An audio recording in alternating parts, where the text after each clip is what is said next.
You, young lady in white in the back row. Hello. Thank you very much for your lectures. They help a lot. I have a question. Our family is bilingual. Soon we need to send our child to school. We have big arguments about which language to educate him in. How can I convey my wishes to my husband and achieve what I want? And about the child's future, I understand that the husband decides the future of the children. He raises them. He wants it this way, and you don't let him. That's why he's going crazy. I understand that the child should be educated in the state language, but he still insists on Russian language education. How can I explain this to him? For this, you should look at your child's future.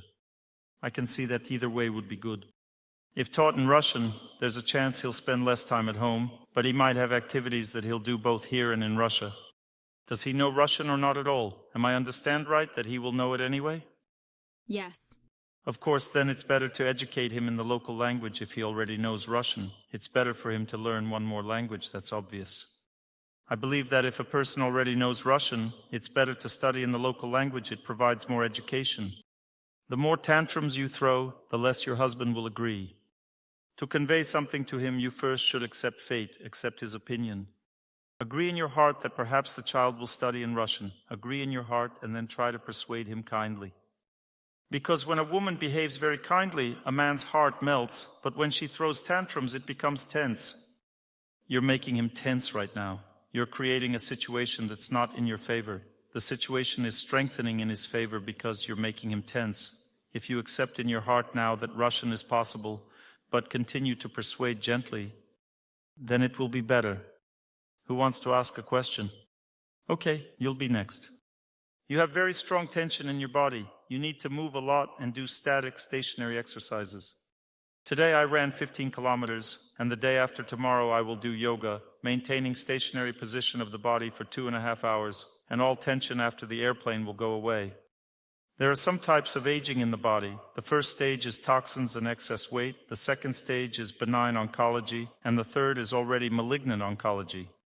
Toxins and excess weight is overcome through fasting and again movement. You need to move or walk for 2 hours at least twice a week. Walk or run continuously for 2 hours twice a week, but running should be gradually increased.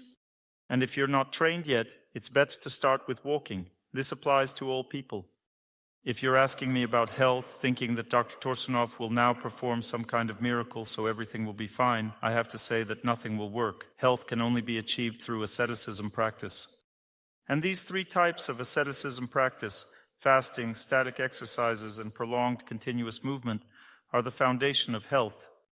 You have tension, and to eliminate this tension, you must start moving, walk for long periods, charge your batteries. Your batteries are now charged at 6% out of 100. That's why you're sleepy. Right now you can realistically walk for about 1 hour and 10 minutes. That's your maximum. When you walk for 1 hour and 10 minutes, your batteries will charge to 22%. This will already be good for you. And when you walk for 1 hour and 10 minutes for a month, your batteries will charge to 45%. When they are charged to 60%, the tumor will start to dissolve. My normal active longevity is 64 years. My body's natural health will end at 64 years. After running 15 kilometers, my active longevity increased to 86 years. Then after 5 days, it goes down again. Then I run again, and this way, I gradually cleanse my body and increase my active longevity. This means that I won't be sick until that time. Do you understand what I'm talking about? Only through healing practice a person can extend their life and health. All other methods, whatever they tell you, are nonsense. Stationary position of the body. People stand still during Mass in church to overcome their fate. You can just stand or bend forward or kneel down, lean back, and gradually increase each exercise to 20, 30 to 40 minutes. You have to do each exercise for a long time. Not many exercises quickly, but one exercise for a long time. This relaxes a person. There are 2 types of tension. One type of tension constrains a person. They hunch over. Static exercises remove the second type of tension. The second type of tension causes headaches, pain in joints, spine, spasms, and a tendency to stroke. This type of tension is removed by prolonged, continuous movement. Like yesterday, one woman said, "I walk all day, Dr. Torsunov, around the kitchen. I also fast all day. I eat, then fast, then eat again, you see. I'm talking about prolonged, continuous movement, like when I run 15 kilometers. During my run, my shoelace got untied. I stopped to tie it. I lost 5 minutes of running. That's why I needed to add 5 minutes to achieve the same result. I only spent 20 seconds tying my shoelace, but I lost 5 minutes. It's important to run continuously for the channels to be cleansed. We're not talking about just physical exercise now. We're talking about cleansing of the blockages in the energy layers. When a person runs continuously, their subtle energy body gets cleansed, and there are different depths of this cleansing. If a person does water fasting for 2.5 days, they completely cleanse their subtle energy body. Or if they run 14 to 18 kilometers, it's different for everyone. They completely cleanse their subtle energy body. It's an hour and a half of running or 3.5 hours of walking. They completely cleanse their subtle energy body. Or do static exercises for an hour and a half, or stand near a tree for an hour and a half. The tree cleanses your body in this case. Or spend an hour and a half in a sauna, alternating between hot and cold. But the steam should be very mild. You need to stay in the steam room for a very long time. You need to stay for about 30 minutes with very mild and humid steam, and then stay in warm, cool water for a long time. And keep alternating like this. After 2 hours in the sauna, your subtle energy body is completely cleansed, and your life expectancy increases. What about cycling? Cycling is all nonsense. Walking with poles is also worse than just running. Because when a person just runs, they forget themselves. They kind of, fall asleep. It's this kind of state like recharging, like when a person sleeps and then wakes up. They're rested. The same happens after running. But when you're with poles, you get nervous. There isn't this recharging effect. The goal is to recharge the body, not to burn calories. During this time, you need to wish happiness to nature and people. Love nature. This is how a person extends their life. Don't ask me any more about your health. I've told you everything. When should we do this? Always only in the morning, from sunrise until noon. During this time, the body heals. After noon, it no longer heals. The body heals from midnight until noon and expends energy from noon until midnight. And at what pace should we move? You need to move at the same pace always, otherwise you won't cleanse your body. You need to choose one pace and maintain it all the time. It's best not to rush anywhere. You run as if you're walking. It's better to run. You can run very slowly and you will cleanse your body. You can walk and walk continuously without stopping. The main thing is not to strain, not to make any tense movements. If you get into such a rhythm and keep walking constantly, it's best to listen to lectures during this time. You shouldn't just look around aimlessly. It's important that nothing disturbs your normal mental state, so that you don't pay attention to dogs when they bark.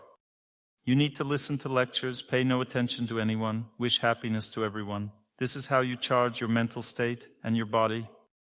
The main problem of all people now is the lack of energy. There's not enough energy. People lack the strength to live. This is the main problem. To overcome fate, a person should always start with connecting with nature. As soon as you connect with nature, you get the strength to live. Then comes love for people. Now that I've run, I will love people, give my strength to people. Yesterday, I didn't quite manage. I somehow lacked strength during the lecture. I started to get a bit nervous, and probably it wasn't pleasant for you to listen to me. Right? No. When you've already felt a strong connection with people, then you need to learn to give to God. When a person has learned to be strong in all these 3 directions, they become happy, everything goes well for them. That's why you need to keep the batteries charged at all times, because where does happiness go? To relatives, to your body, to your affairs. If something's not working out at work, that's where the energy of happiness is needed. If you don't have the energy of happiness, things won't work out. And if you don't have the energy of happiness, nothing will work out there, you see. That means a person solves all issues by using their energy of happiness.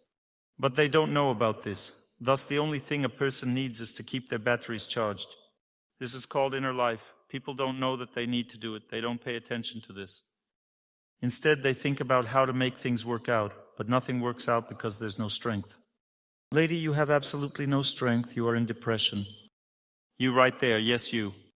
I'm fine. Not fine. You need to charge your batteries. There's strong inner fatigue. But everything in life is fine. Yes, your life is fine. You're in a good period, but the fatigue is strong. You need to do more of this. Charge your inner batteries. What about panic attacks? Panic attacks are something else. There are 3 stages of tension. The first stage, a person is just tense. In the second stage, their health starts to deteriorate, joints hurt, headaches, intestinal issues. The second stage of mental tension is when bad habits begin. A person can't relieve tension on their own, they need to do something artificial. A person has sleeping issues, and the third stage are panic attacks or mental illnesses. The third stage is the destruction of the body. This means rheumatism, stroke, heart attack, and so on, you see. This is already the third stage of tension. If a person starts practicing prolonged continuous walking, do static exercise, it is possible to improve things, and these mental attacks stop. Any mental illness can be treated this way.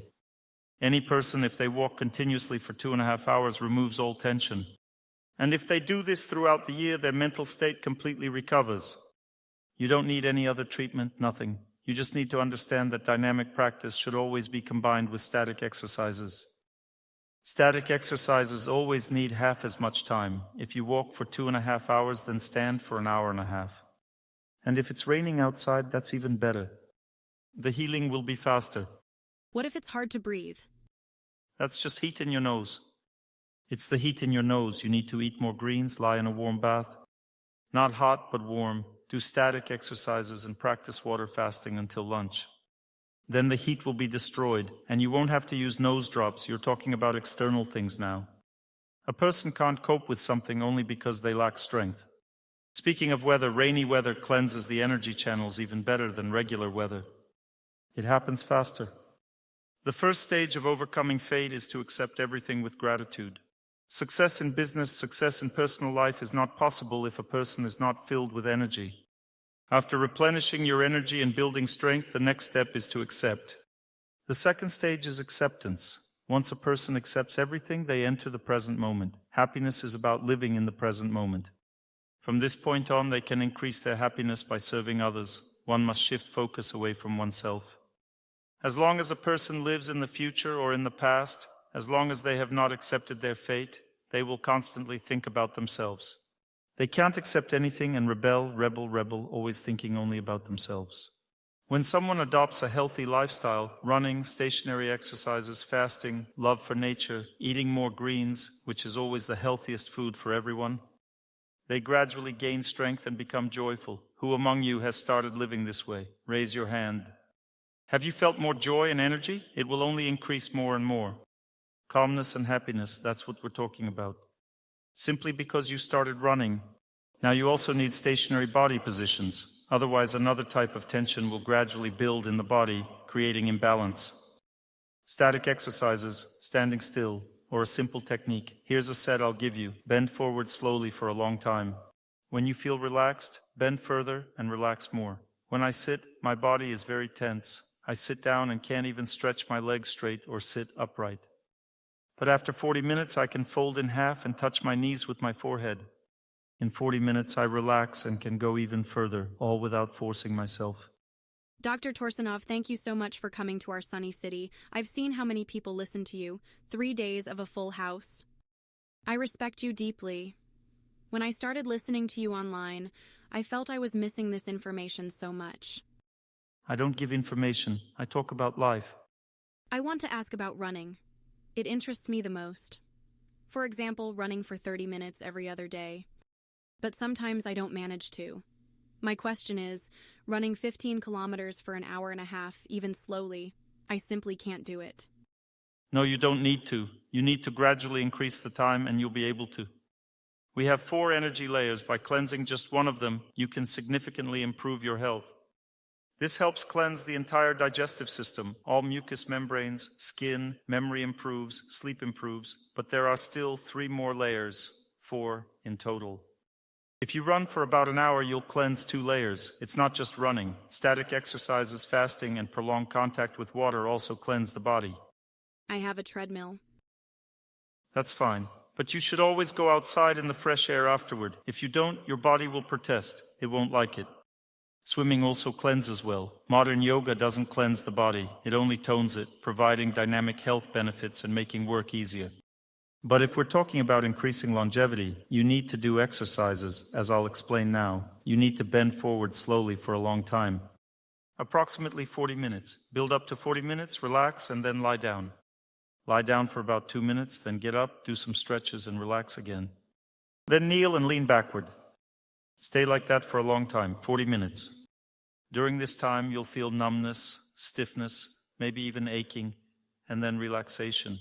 This is the cleansing process. You might think it's dangerous, but it's actually your body cleansing itself. Afterward, you get up from your knees. Then bend forward slowly. Gradually and gently bend forward as if bowing, staying in this position for a while on your knees. While kneeling, stay there, then bend forward, straighten up, and do another stretch. That's it. This takes about 1 hour and 20 minutes. Twice a week is enough. First, stretch your legs forward and bend. Then, while kneeling, tuck your legs under and lean back. That's it, just 2 exercises. If you do them twice a week, many issues in your body will disappear. You won't even notice how you start to feel better. That's all you need to do. Nothing else is necessary, just static exercises. Energy begins to move more intensely through the body. When a person does static exercises, they go through 4 stages. The first stage, the entire body feels stiff. The second stage, heat or a tingling sensation. The third stage, numbness, as if you can't feel anything. The fourth stage, a feeling of lightness in the body. At the fourth stage, you feel lightness. If you can't endure it, feel like you can't go on, stop at whatever stage you're at. With time, you'll learn to endure. Your body will cleanse itself and you'll feel better. Everyone has a different fate. For about 80% of people, moving abroad is unfavorable. For 20%, it's favorable. It's different for everyone. There's no single answer. It varies. I can only tell you the signs to look out for. If you want to move to another country and feel a burning urgency in your heart, like you must run away quickly, it's very unfavorable for you. This means it will likely be worse for you there. If you've decided to move and feel neutral, I could move or stay, and everything seems favorable, like you have a job offer, an invitation there, you visit, and everything seems okay, then you can move and it will go well. If your heart is calm and nothing is pulling or burning inside, that's a good sign. The same applies to selling or buying a house. If you feel a sense of urgency, quickly, this is a great deal, I must act fast, it's very unfavorable. There's likely to be a trap waiting for you. But if everything feels calm and normal, then it's fine. Amazing. I love you. Thank you. Learn to listen to your heart. For example, rushing into marriage, quickly, he's a great guy, everything's perfect, is unfavorable. But if it's calm, he's a good man, we're getting along, nothing extraordinary, but nothing bad either, just a good person. That's a sign of a good life ahead. But if you're feeling rushed or burning inside, that's bad, it's dangerous. Let's hear from you now. Could we use a different microphone? This one isn't working. I'll repeat my question. You once mentioned that a 14-day water fast can cure chronic illnesses. Could you elaborate on that? My dears, please don't undertake such long fasts. A 2.5-day water fast cleanses all energy channels. You don't need more than that. Longer fasts are intended for spiritual purposes and are meant for very strong individuals who are capable of them. The longer a person refrains from eating, the more their desires for food grow, and this builds up. Eventually, it can drive a person to the brink of insanity or cause a mental breakdown. The physical body can endure 14 days, but the subtle energy body also needs nourishment. If a person doesn't fill it with prayer or nature, and they don't know how to do this, then such a prolonged fast can push the psyche into a state where it might break, or the person could become overly sensitive for the rest of their life. It's better to fast for no more than 2.5 days. A 2.5-day fast cleanses the body and essentially extends life. From the perspective of longevity, you don't need more than that. There are other types of fasting, but those are designed for deeper spiritual immersion. The most intense fast, of course, is a 40-day fast, but that's meant for holy people, and it's best not to attempt it. Personally, I've never attempted it. I've never fasted for more than 3 days because I felt there's a certain threshold. Beyond that threshold, you must be so adept at nourishing yourself with subtle energy that if you don't, your psyche could start tearing itself apart. So fasting up to 3 days, but only on water? Yes, on water. It's fine. There are other types of fast too. You can also fast for 3 days without water, but again, this is for strong people. One shouldn't assume they can handle anything. When I started running 2.5 years ago, my first run was just 500 meters. I ran very slowly, almost at a walking pace. That's all I could manage, even though I had been practicing yoga regularly. I realized I was almost an invalid. I hadn't been running because someone had told me that frequent breathing while running shortens life. I believed it at the time, but later I learned that this information wasn't accurate. Advanced yogis who have overcome cyclical aging can reduce their breath rate while sitting still in the Himalayas.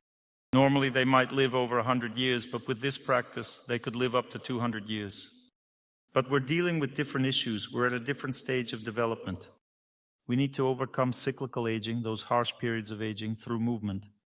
When people engage in long-duration movement, fasting, or static exercises, these sharp periods of aging become easier to endure. These periods are what eventually claim people's lives. Most people die during these periods.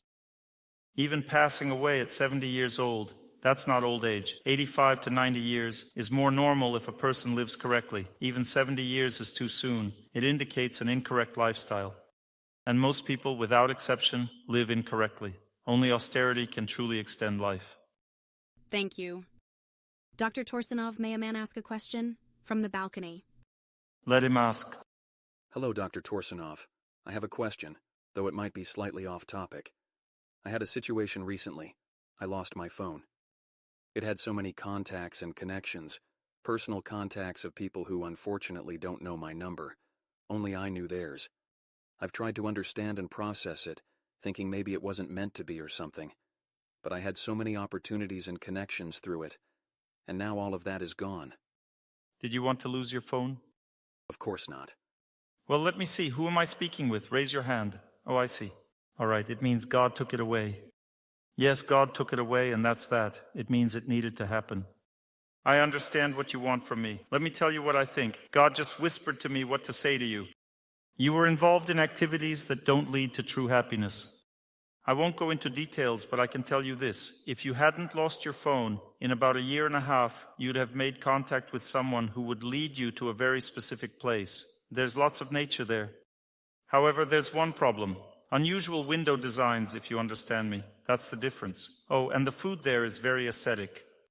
It might not make sense now, but if you pray, you'll understand what I'm saying. God simply took that path away from you and said, no need for this, earn your livelihood differently. You understand? You didn't tell me anything and I told you everything. That means it's from God. Do you understand? I don't know anything about you, right? God whispered it to me in my heart. All right, my dears, let's continue the lecture. May I ask a question? After the lecture, you'll go first. May I? Yes. It's not for me. We're all asking, not for ourselves. So, unfortunately, the way we've structured this seminar, we're covering many topics, but we don't have the opportunity to delve deeply into all of them. Next time, when I come, we'll go deeper. Today, I prayed seriously again, so I want to share something with you. For the next year and a half, the situation in your country will remain roughly the same as it is now. After that, in about a year and a half, there will be a certain tension related to the political environment. This tension will last for about 4 or 5 months. Following that, there will be a strong economic upturn as a change in leadership will somehow occur. I can't say exactly how this change will happen, but I know that order will start to be restored in the country, and there will be significant foreign support for the country's development. This period, which will begin 2.5 years from today, will be very long-lasting. It will continue for no less than 20 years. So if you're planning to leave the country, leave for 2.5 years and then come back. In other countries, the situation will be similar. Improvement will also happen there. It's not about moving to a completely different place. That country will gradually grow closer to yours, creating stronger connections rather than separations. As I mentioned earlier, there are people who are unlucky. What defines bad luck? When things are bad in their country, they move somewhere where things seem good, but life is cyclical.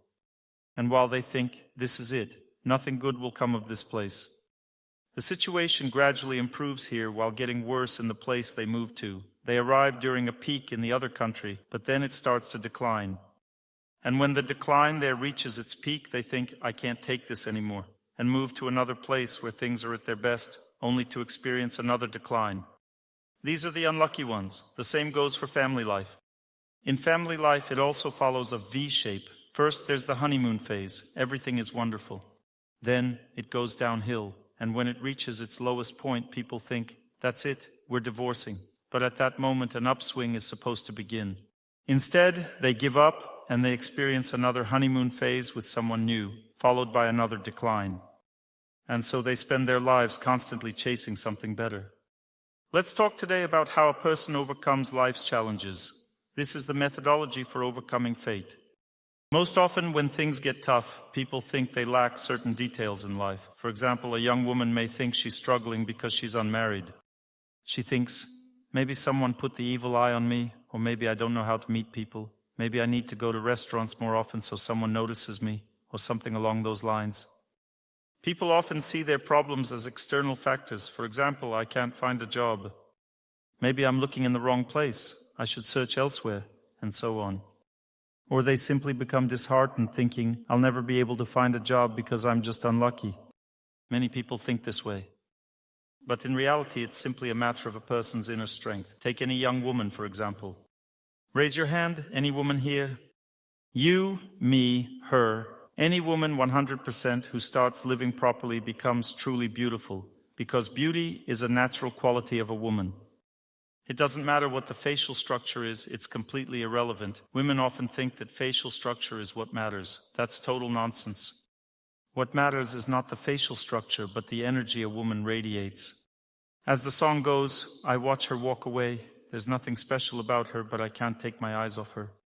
What matters is something else entirely. People just don't know how to live the right way. Women have this embedded in their psyche. Someone needs to notice me and make me happy. From birth, it's ingrained, make me happy. But this is flawed thinking. It's simply incorrect thinking. Because a woman makes herself happy, any woman. And the only way to make yourself happy is to start caring for others. You might say, I don't have anyone around me. But you do. You have a mom, a dad, at least one friend. Start investing in them. As soon as you begin to care for others, you might think, but they don't care about me. Why should I care about them? And there lies the root of the problem. Start caring for others even if no one cares for you. This is the step forward. This is courage. This is the bravery of a woman, to simply start serving and caring for others. But I don't have the strength, you might say. Fine. Then go for a run. Do static exercises fast. Recharge yourself if you lack strength. And once you have strength, start caring for others. Love everyone, care for them, not with a sorrowful expression, but a joyful one. Radiate happiness, that's what caring is, rejoicing and loving. Don't be afraid to feel joy. You are strong. Women are incredibly strong in love, and the more a woman serves, the stronger her self-esteem becomes. The stronger her self-esteem, the more she connects with the energy of beauty. Her cheeks glow, her eyes sparkle, she becomes inwardly powerful. This is simply because she is living the right way. A blade of grass grows strong and vibrant when it connects with sunlight. Similarly, people must connect with others. They must give themselves to others. But if a woman thinks, oh, I can't do anything, that's a form of self-destruction, specifically in a feminine way. Do you want to live a life that ends in self-destruction? Go ahead, keep feeling sorry for yourself. I'm often asked in lectures, Dr. Torsunov, how can I get married? No one just gets married. You need to knock a man off his feet. But you knock him down with your strength, your feminine strength. Don't aim to get married, aim to knock him off his feet. Some think knocking him off his feet means external beauty, but external beauty is just the bait. Like when fishing, there's something called bait. It's thrown into the water to attract the fish, but the bait itself offers nothing substantial. It's just scent. So yes, someone might notice you, but what happens next? Nothing. Because it has to come from within. That inner beauty is what truly matters. External beauty helps too, but inner beauty is the most important. Sometimes women are beautiful on the inside but remain unnoticed. That's when external beauty needs to be enhanced. Both are good. But the main thing to understand is this. Marriage is only possible when you have the strength to serve. Not when you're lonely, unhappy, or worn out, but when you care for everyone. Remember Cinderella? Watch how she behaved in that story. Watch the film Cinderella. Those stepsisters were all about showing off. Meanwhile, she ran around serving everyone, and as a result, she became so beautiful that even the prince noticed her. And those other women, what happened to them? Nobody wanted them because they didn't care for anyone. That's the whole system. But if you've abandoned someone, no matter how much you care or serve, you won't get married because your heart is cold. There's a certain feminine energy, a specific power that's required. This warmth comes from the heart. The warmth of a woman's heart attracts a man and makes him want to marry her. A woman's heart grows cold if she has cruelly abandoned someone. That coldness begins to radiate from her heart. To remove this coldness, one must pray and repent. If the person is still waiting for you, you must return and try to rebuild your life with them. Dr. Torsunov, but it's unbearable. You don't step on the same rake twice. If a jug breaks, it can't be glued back together. You can glue a jug back together and also step on the same rake twice. That's your rake. Don't tell yourself nonsense. If the person is waiting, it's dangerous to move on. God is hoping that you'll restore the relationship. There are different kinds of people, 3 categories to be exact. You can't live with people in ignorance. You must live separately, pray, set boundaries, and guide them. What does in ignorance mean? Drinking, cheating, beating. Being abusive, deceitful. This is a life in ignorance. You shouldn't live next to such a person or you'll lose yourself. The second category is life in passion. The person works hard, aims for a happy life, can't rest properly, gets sick, gets angry, and argues. You can live with them, but you need a bit of distance. Don't try to argue or sort things out. It's all useless. Serve them, care for them, pray, grow spiritually, and wait for their heart to soften. If a person is in goodness, cooperate with them, solve issues together. In goodness means they also listen to lectures and grow just like you. Everyone argues, even those in goodness, because destiny affects everyone. Overall, you must understand that in this world, only strength conquers, only strength. If something isn't working for you, it means you lack strength. That's the first thing I want to convey to you. Please don't overcomplicate things. Just understand this. How do you get married? You just have to knock a man off his feet, so he wants to propose. A strong force has descended. The woman has gathered strength, and now she's ready for marriage. She passed the test. She can even stop working if the man is a good one. Have children peacefully, and that's it. If we talk about human life, it is meant for this. It's classic. This is how everyone lives. That's what a person lives for, and what is understood with difficulty is more precious to me. This is something a person will never lose. In the next life, it will remain with them. It is the greatest wealth. And what is understood with difficulty is more precious to me. This will stay with you. You will never lose it. You will know more and more about yourself, more and more, more and more. When I came here, I thought, this seems familiar. I began praying and realized that I lived somewhere in Romania in my past life. If you put me in a car now, I could find the place. The people seem familiar. I've seen this somewhere before. Memories remain. One must keep developing to understand oneself beyond the present. Keep developing further. The deeper a person builds a relationship with God, the more everything unfolds. Relationships with others, with oneself, life becomes more expansive. It becomes clear what is happening, what has happened, why it was necessary, what shouldn't be done, and what should be done in life. Everything becomes clear. The most important thing that has become clear to me, most people on earth not only live incorrectly, but also mock those who live correctly. That's the biggest irony. It creates a feeling, either you've gone crazy or they have. But this passes because you start to understand the system and how everything works. Most people don't know how to live properly. Most people live in passion. They rush forward, believe in the future, then break down, fall into depression, and die from illnesses. They collapse, then rise again and run again. Rarely does someone begin to study how to live correctly, try to figure everything out, and understand what's happening. And so the first step is strength in everything. Do you want success in your work? Wonderful. You must understand that you need to love people and love your work. There's always a desire for money, status, and influence, a strong craving for money, social standing, and power over others. Instead, you must love your work rather than money, respect your elders, and honor the country you live in. Learn to do this, or at least start. Do you know your country? Every country has a divine nature. Your country has a divine power. You may not realize it thinking, what's divine about it? Let me tell you, the divine energy of kindness flows through this country. A very kind energy emanates to the people. That's one. People here have a unique ability to deeply sense one another. That's another divine quality descending from above. The people are peaceful, not inclined to war. They love labor, enjoy working, creating, and crafting.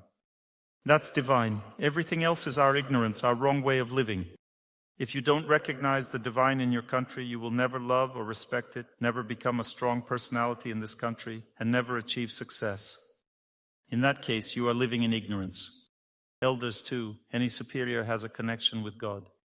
You must discern what is divine and what is not divine in them and interact only with the divine. Ignore the rest. It's not your concern. Those are their issues and they'll face the consequences for them. If they provide you with income, it's God providing through them. Be grateful. If you don't want to be grateful, don't work for them. Find another place. Work with someone you can be grateful to. Then everything in your life will fall into place, and your status will immediately start rising. Gratitude towards elders elevates your status. If you feel you can't be grateful, find another job. If you can't be grateful anywhere, then there's something wrong with your mindset. You don't understand that God gives you superiors according to your fate. A wife is given by fate. Children are given by fate. Everything is given by fate. If a person accepts everything, that's the next stage. The first stage is to replenish, running, asceticism practices, fasting, nature, eating more green foods, less meat, less heavy food that weighs you down. More light food, cooking with prayer, filling yourself up, making your life joyful. That's the first stage. No wine, even if you're in Moldova. Not a drop of wine in your life. This is the first stage called replenishment. Once you're replenished, start accepting. We get used to our wife, we get used to our husband, we accept the child, we accept the wife, we accept the job, we accept the country. What happens next? As the song goes, and it's no accident that my soul is light and happy. We've accepted everything. Immediately life became easier. The only difficulty is when I can't accept something again. Sometimes a person doesn't know what to do. If the husband has become too brazen, you need to look at what he's doing. If he's explaining something, try to understand. If he's yelling, you need to distance yourself. This is degradation. If he's pushing some kind of sublime philosophy, pretend you're listening. 3 types of behavior. If he's fighting or yelling, distance yourself. If he's not helping, distance yourself even more. If he's still not helping, you can live separately, but don't leave him and don't cheat on him. Distance is important. You need such a distance that allows you to preserve your strength. People think, I'll sort out the relationship now, and everything will work out. Nothing will work out. It's impossible to build a relationship with an undeveloped person. You can build a relationship only with a person in pure goodness, who wants to understand others, understands what conscience is, who tries to figure everything out. Such people are very rare, and you should only strive towards that. Your relatives are 100% not like that. You won't be able to build relationships with them. But you can make them grateful. For that, stop trying to sort things out with them, accept them as they are, serve them, take care of them. They will be grateful to you. As soon as they become grateful, fate will retreat. They will stop tormenting you because of gratitude. Distance, you need to educate. If you behave kindly, they will be grateful. You need to distance yourself so he feels that he needs you. During this time, educate. Explain kindly what you need. What are you doing? You're wasting your energy. A short circuit is happening. You're trying to resolve things because you're not looking in the right place. When a person expects happiness from a close one, and that happiness isn't there, they try to get closer, and that's where the short circuit happens. A scandal, energy depletion. Why does this happen? Because we're looking for happiness in the wrong place. The system is arranged like this. I take strength from nature, from God, from people, and give it to my fate. There's punishment there. If you don't give, it will be even worse. I give to the close person, and boom, they become grateful. That means happiness will start flowing, and as much as it comes, it will come. Then again, give. But what do? We try to get happiness from them, but there's no happiness there. This is why there's constant scandal, quarrels, and problems. That is the problem, a false understanding of life. When you have filled a relative with happiness, when God is pleased with you, they start to realize that there's something wrong with the way they've been living. Gradually, slowly, their perception of the world changes, and they begin to give happiness back to you. That's how life is structured. We keep waiting. When will they understand? But this isn't part of God's plan. He planned to punish you. But you should agree with the punishment, accept your fate, give to Him, serve, and don't expect anything in return. As for happiness, you have to get it from somewhere else. Take it from nature, from kind people, and from God. That's how a person should live. It may seem like a lonely life. If I can't get anything from a close person, is that a happy life? You won't be able to get anything from them anyway. What's the difference? There's no other way out. This is not what you think is planned. What's planned here is for close people to torment each other. Didn't you read fairy tales? In them they killed bad guys, deceived miscreants, and then they got married and lived happily ever after. And after that, the real life begins. How it will unfold, no one tells in fairy tales. Not interesting. It's all the same. Just understand one simple thing, which is very hard to understand. All your problems come from only one thing. You want happiness from your loved one. The expectation of happiness, the desire for happiness, the more you wait for it, the more suffering you will receive from them. The more happiness you expect from them, the more suffering you get. If you expect nothing, that's the first stage of overcoming fate. To expect nothing, you first need to fill yourself up. We wait because we are empty, and we want them to fill us. When you are filled, you can see the depth of a person. People don't see each other's depth. They suffer and say, "You don't know me at all, you don't see me." Why? Because when a person wants something for themselves, they see only their own desires in the other person. A man sees only the appearance of a woman. He doesn't see her character, her depth, or understand how to behave with her. He doesn't need to. He just wants to use and enjoy her beauty. A woman doesn't see a man's character or depth. She sees his power, influence, and his ability to satisfy her need for that power and influence. That's how we live. If a person starts to take from God, from nature, and stops relying on their close one, it may seem like a lonely life, but that's just an illusion. When you serve someone, you begin to see true purity. You start to feel the soul. You begin to see the depth. As soon as you see, you will understand much more. As the song goes, I look at you like a mirror, like a self-reflection, and I see in it my love, and I think about it. Let's not see the small things in the mirror's reflection. Love can be long, and life is even longer. Love can be long if you don't see the small things in the mirror's reflection. You see the small things because you want happiness, not because you are serving. I look at you like a mirror means seeing the depth. Even looking at a close person is an asceticism. Just looking a bit longer is already an asceticism. I don't have time, I'm in a rush. Look. Don't rush, stop. Have you seen the purity in your close person?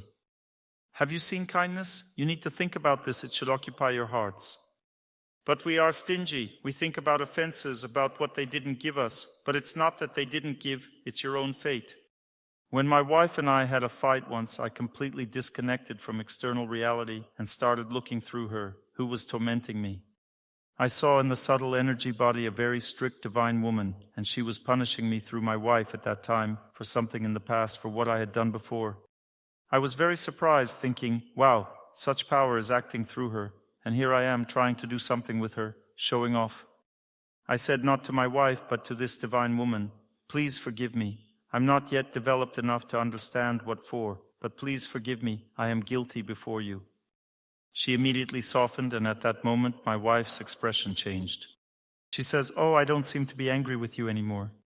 Another time I tried to prove something to my wife, and again I disconnected from the situation. I tried to understand what was driving me and couldn't figure it out. I searched and searched for the force that was punishing my wife, so I could explain to her, you see, you're being punished too. It's not me who is punishing you, hoping she would finally understand. But I didn't find it. I wasn't able to see it because my motive was wrong. We cannot understand our own wrongdoings. Certain forces act through us and they punish our loved ones. We can't even understand that the strong sense of righteousness we feel that makes us want to punish someone is just an illusion. It's designed just to make them suffer, that's all. One woman told me today, I think I'm probably too strict with him. That probably really surprised me. It's an obvious fact, but it's her fate that strictness has been tormenting him all the time. We torment each other because that's what God wants. We don't even know this. When a woman speaks emotionally, she doesn't realize that she's damaging a man's feelings by her emotions. A man cannot defend himself from a woman's emotions, and they cause him great pain in his heart. When a man speaks strictly to a woman, he has no idea how severely he damages the woman's psyche. Women's psyche is very sensitive, delicate, and they can't tolerate a harsh voice. She can't endure it. What understanding are we talking about? When a woman speaks emotionally to a man, what does she want from him? His mind becomes so tense at this time that he cannot understand anything. Imagine holding a hot iron rod near a child and saying, 2 times 2 is 4. He'll just scream, ah! In a situation like this, a person cannot think, cannot understand that 2 times 2 is 4. All they understand at that moment is that it hurts. If you want to explain something to your loved one, calm down first. Accept your fate. Your child got a bad grade. Calm down. You'll realize it's not easy, but at least you'll try. If you couldn't calm down and you yelled at them, at least apologize later, so they understand that everything is okay and that they can still live with their mom. What's the main problem in relationships with children? Do you want them to be reasonable or what? You say, I want them to get into a prestigious university, but that means you want the wrong thing. The only thing you need to develop in them is intelligence. They will decide for themselves where to study. They just need to become reasonable. To become reasonable, they need to listen to you. First, they need to listen. At first, the child just listens. If there's pressure, they will never listen. Any pressure means you are rebelling against your fate. First, accept your fate through them. Accept that they are the way they are, and speak to them calmly. In that case, they will become reasonable. One day I was traveling on a train and a family was sitting next to me, a father and a son. The son was doing silly things. The father didn't say anything, he just waited and then calmly said, "What you're doing is wrong," and explained it to him. The son, in a thoughtful way, said, "Dad, why is it wrong? I think it's right." The son was reasonable. Why? Because the father endured his fate. He understood it was his fate and accepted it. The wife didn't interfere. She just sat and watched, observing how they communicated. When he asked, "Mom, what do you think?" she also calmly said, "I think Dad is right." Actually, she could just say, "Can't you see that he's right?" But she doesn't interfere at all. She accepts her fate. This means that the child will grow up to be reasonable. If, however, you don't tolerate your child, they won't be reasonable, they'll be foolish, and they won't tolerate their own children either. This cycle will continue endlessly. The same thing applies in relationships with your wife. If a woman is being bossy, accept it first. Learn to explain everything to her calmly. If you accept it, you will speak to her calmly. When you speak calmly to a woman, she at least won't turn away. But if you want her to understand, that's not enough. You need to speak to her not just calmly, but very gently and affectionately, even a bit metaphorically. Then she will understand everything. By nature, a woman is always a little afraid of her husband. Any woman is a bit afraid of her husband, and that's why she is preemptively aggressive toward him. Why? Because she knows he will hurt her. She's afraid, and because of that, she won't hear him. If her friend says the same thing, she'll say, "Oh, you're right. My husband said the same thing." She didn't hear her husband. Why? Because the friend speaks kindly, it immediately enters her mind, but when her husband speaks, it's hard for her. He doesn't know how to speak to her. With a woman, you need to speak very kindly, very softly. Then she listens and understands. Her mind works that way. It's very sensitive and pure. If a woman feels kindness, she immediately accepts it. How should you explain things to a man? Also kindly, but this kindness is different. You need to accept the man for what he is, a bit slow-witted. A man has a different psyche. It works completely differently. A man's mind is slow. It's focused in one direction. He puts in a lot of effort there. When his wife hums in his ear, he just hears buzzing. He doesn't understand that she's saying anything. Something's buzzing. I don't know what she wants. He doesn't get it. Of course, he understands she's talking, but he can't really take it in. His mind is very slow. But if the wife speaks to him very humbly, with great respect for his opinion, saying, "Listen, there is this other opinion." Not something like, "You've totally lost your mind, but there's this other opinion." She talks to him very kindly, sharing that there's another opinion. It is almost as a joke for her because it's obvious that he's being foolish. But then, with her great surprise, she notices that he listens seriously and says, "I'll look into this other opinion." It's an obvious fact that he's acting foolish. But if she says, "There is this opinion," she has taken a step toward victory. He will listen, study this topic, then say, "Actually, I've always thought this way myself." A man will never simply give you the victory. You'll still look foolish in his eyes. Don't worry, it's all fine. You need to move in this direction very gently and carefully. There's this opinion. Some people think it should be done this way. He will listen to you. But if you say to him, "You're such an idiot, don't you get it?" He'll say, "You're the fool who doesn't understand," and that will be the end of your conversation. This means that the platform for reasoning in the family hasn't been established. A platform for reasoning is created through acceptance and understanding of the other person. What does kindness mean? Kindness means that you deeply feel a person and accept their character, trying to act according to how they are built. A man is structured in such a way that he needs to be respected as a senior, even though men and women are equal. Some men think, I'm a senior. What exactly makes him a senior? Did he think about it?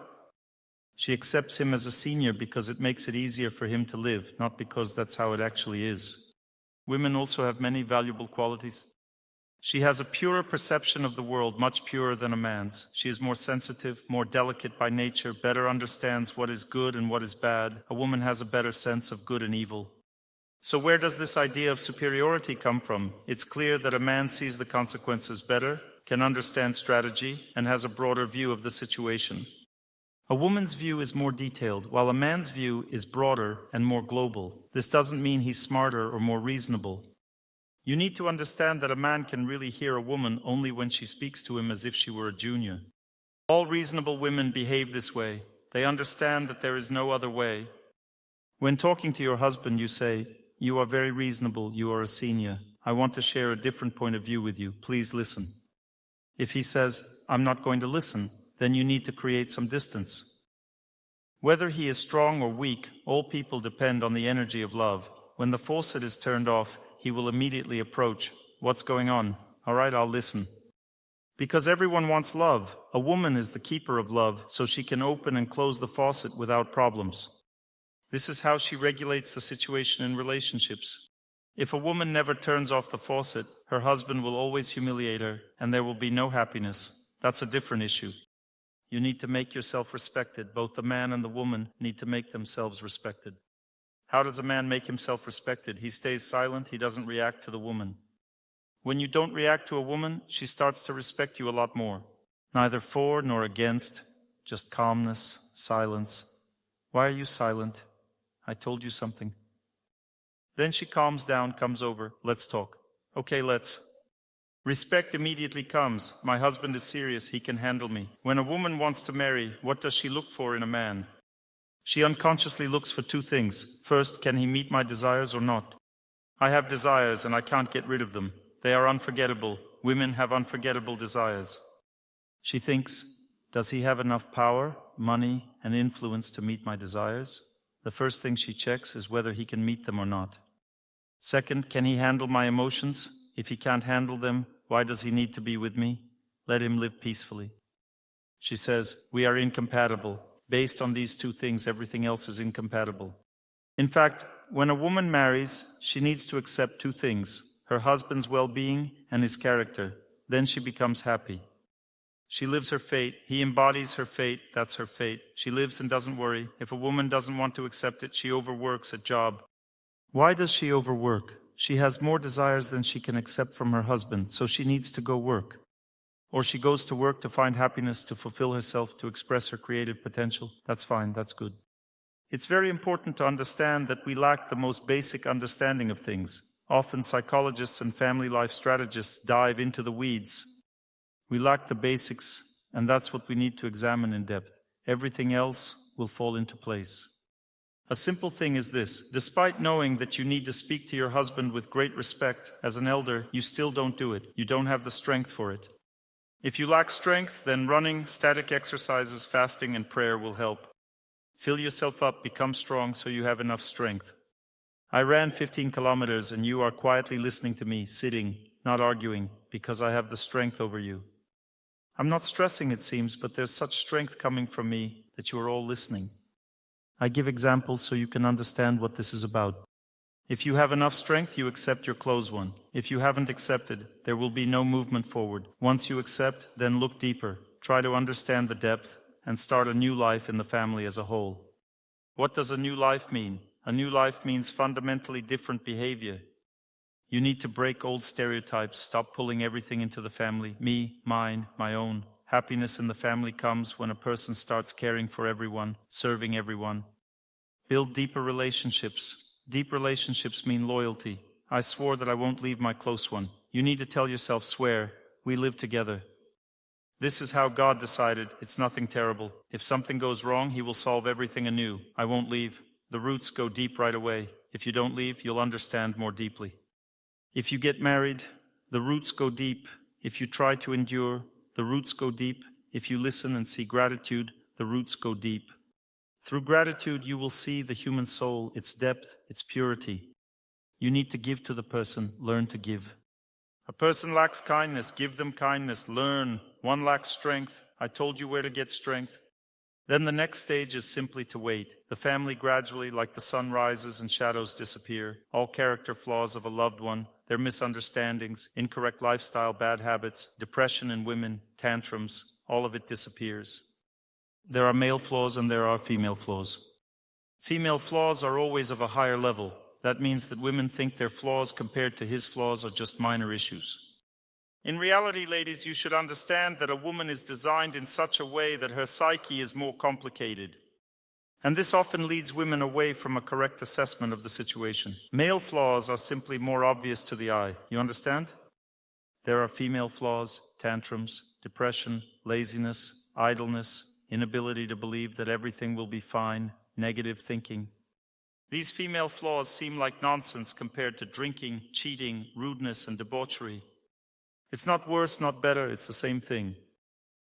Men's and women's psyches simply have completely different structures. If a man is a doer, one who acts, then a woman is one who inspires action.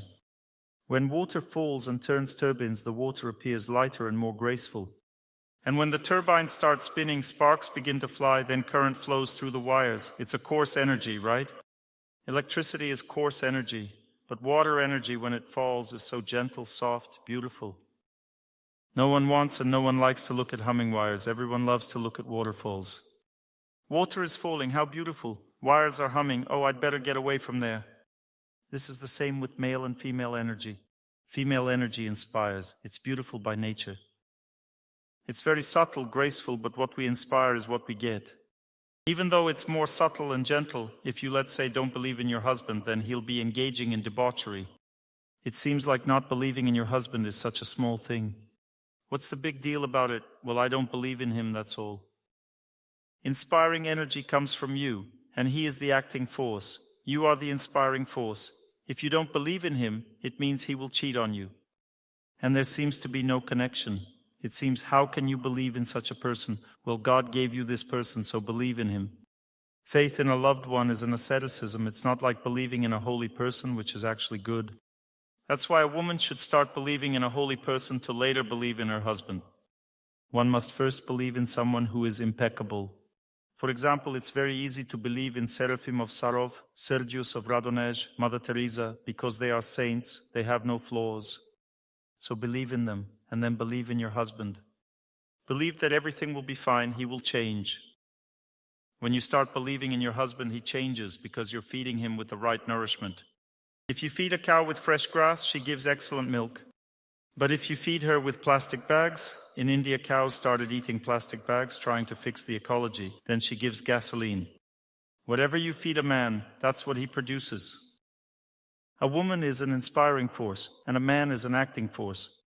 Inspiration is a more subtle, imperceptible energy. If you're depressed, he won't work. Because depression in a woman and unemployment in a man are the same thing. If you live in depression, he won't work. If you're lazy, then he will drink. Female laziness and male drinking are the same thing. Laziness seems like such nonsense. So what if I got up from bed later? What does it have to do with alcohol? We're talking about inspiring force and acting force. If the waterfall slightly changes its direction, the turbine starts working differently. Try to understand how all this works, how it functions. The same delicacy is needed in a man's relationship with a woman. A man thinks, what did I say to her that made her leave me? You need to speak very delicately with a woman. If you don't speak delicately with her, she won't understand anything. She will have tantrums, act dumb, and behave unpredictably. Every woman naturally has one terrible option that can destroy everything. If a woman experiences mental tension, she starts doing things that will harm even herself. She destroys herself and everything around her. He thinks, but it's not logical to do this. So how will she do it? He tells the woman, get out of the house. She packs up and leaves. Where to? It's unclear. It's not logical. She's harming herself first of all, but him too. This means that it's pointless to put mental tension on a woman because you won't achieve anything good anyway. She has no logic, she cannot surrender. A man has logic, he can surrender, he can say he's wrong. A woman can't do that. A woman can say she's wrong if everything is calm. But if you put pressure on her, she will never say she's wrong. She will just do foolish things and that's it. Therefore, you can't treat a woman like this. You need to calm down, behave calmly with her, explain carefully. You can avoid communication for some time, let her try to understand. It's also very important to understand the difference in psychological structure. A man's psyche is very rigid in terms of life direction. It's very difficult for him to correct bad habits. It's very tough for him. Or to make him work. These are rigid aspects of the human psyche. In general, it's very hard to change his life. For a woman, it's easy to change her life. She gets inspired in 5 seconds and changes everything. No problem. For a woman, this rigidity manifests differently. It's very difficult for her to accept a person, forgive a person, to direct her feelings towards a person. She waits for a long time, endures, then she no longer has feelings and it is difficult for her to get them back. If she gets offended, it usually takes her a long time to forgive. Well, sometimes it's different, but I'm talking about serious offenses. When a man gets offended, he usually forgives quite quickly. Sometimes it takes very long to forgive, but rarely, generally men forgive faster. A man's psyche is rigid when it comes to changing lifestyle. It's very hard for a man to understand how to live correctly, and for a woman it's very hard to accept, forgive, and believe.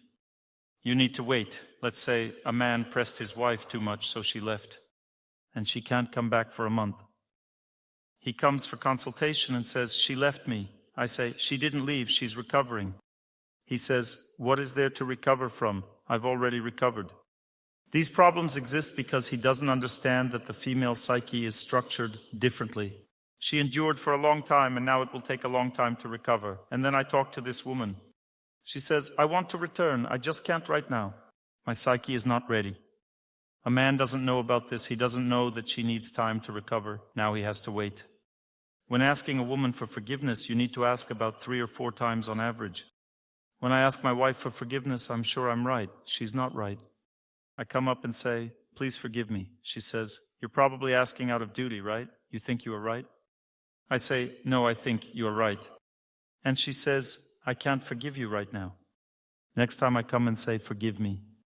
"I'll forgive you tomorrow." After an hour I come and say, "Forgive me." She smiles, "Okay, I forgive you." Then she says, "Thank you, you're so good to me, you understand me." You see, men, that's how it works, that's how her psyche works. She won't ask me for forgiveness 3 times. Sometimes it happens that a woman is humiliated in relationships, asks for forgiveness 10 times, while the man acts superior and puts on a tough appearance. He burns her out. She endures. A woman can't forget. She endures and endures, accumulates poison, and a woman's psyche is 6 times stronger than a man's. And although she doesn't know it, she thinks she's 6 times weaker, but she's actually 6 times stronger, and she endures and endures and endures, and she thinks, "When will my patience run out?" It keeps going on, and then comes such a moment when it runs out, and it's over. And at this moment, what happens? She quietly packs her things and leaves. And he thinks, "Well, I'll get her back now." He comes, but she can't come back anymore. And then 6 months pass, and only after that she might be able to start coming back little by little, but by then he's already having a relationship with someone. And that's how families fall apart. She's tired, yes, it's hard for her. And he didn't understand, right? He's a fool. Who's to blame? Like in the song, "Love alone is to blame, only it is to blame, only it is to blame for everything." That's just how it is. And there's no need to look for different reasons in vain. We shouldn't look for them. There aren't any anyway. There aren't any anyway. We don't know how to build relationships. We simply don't know each other. And because of this ignorance, families fall apart.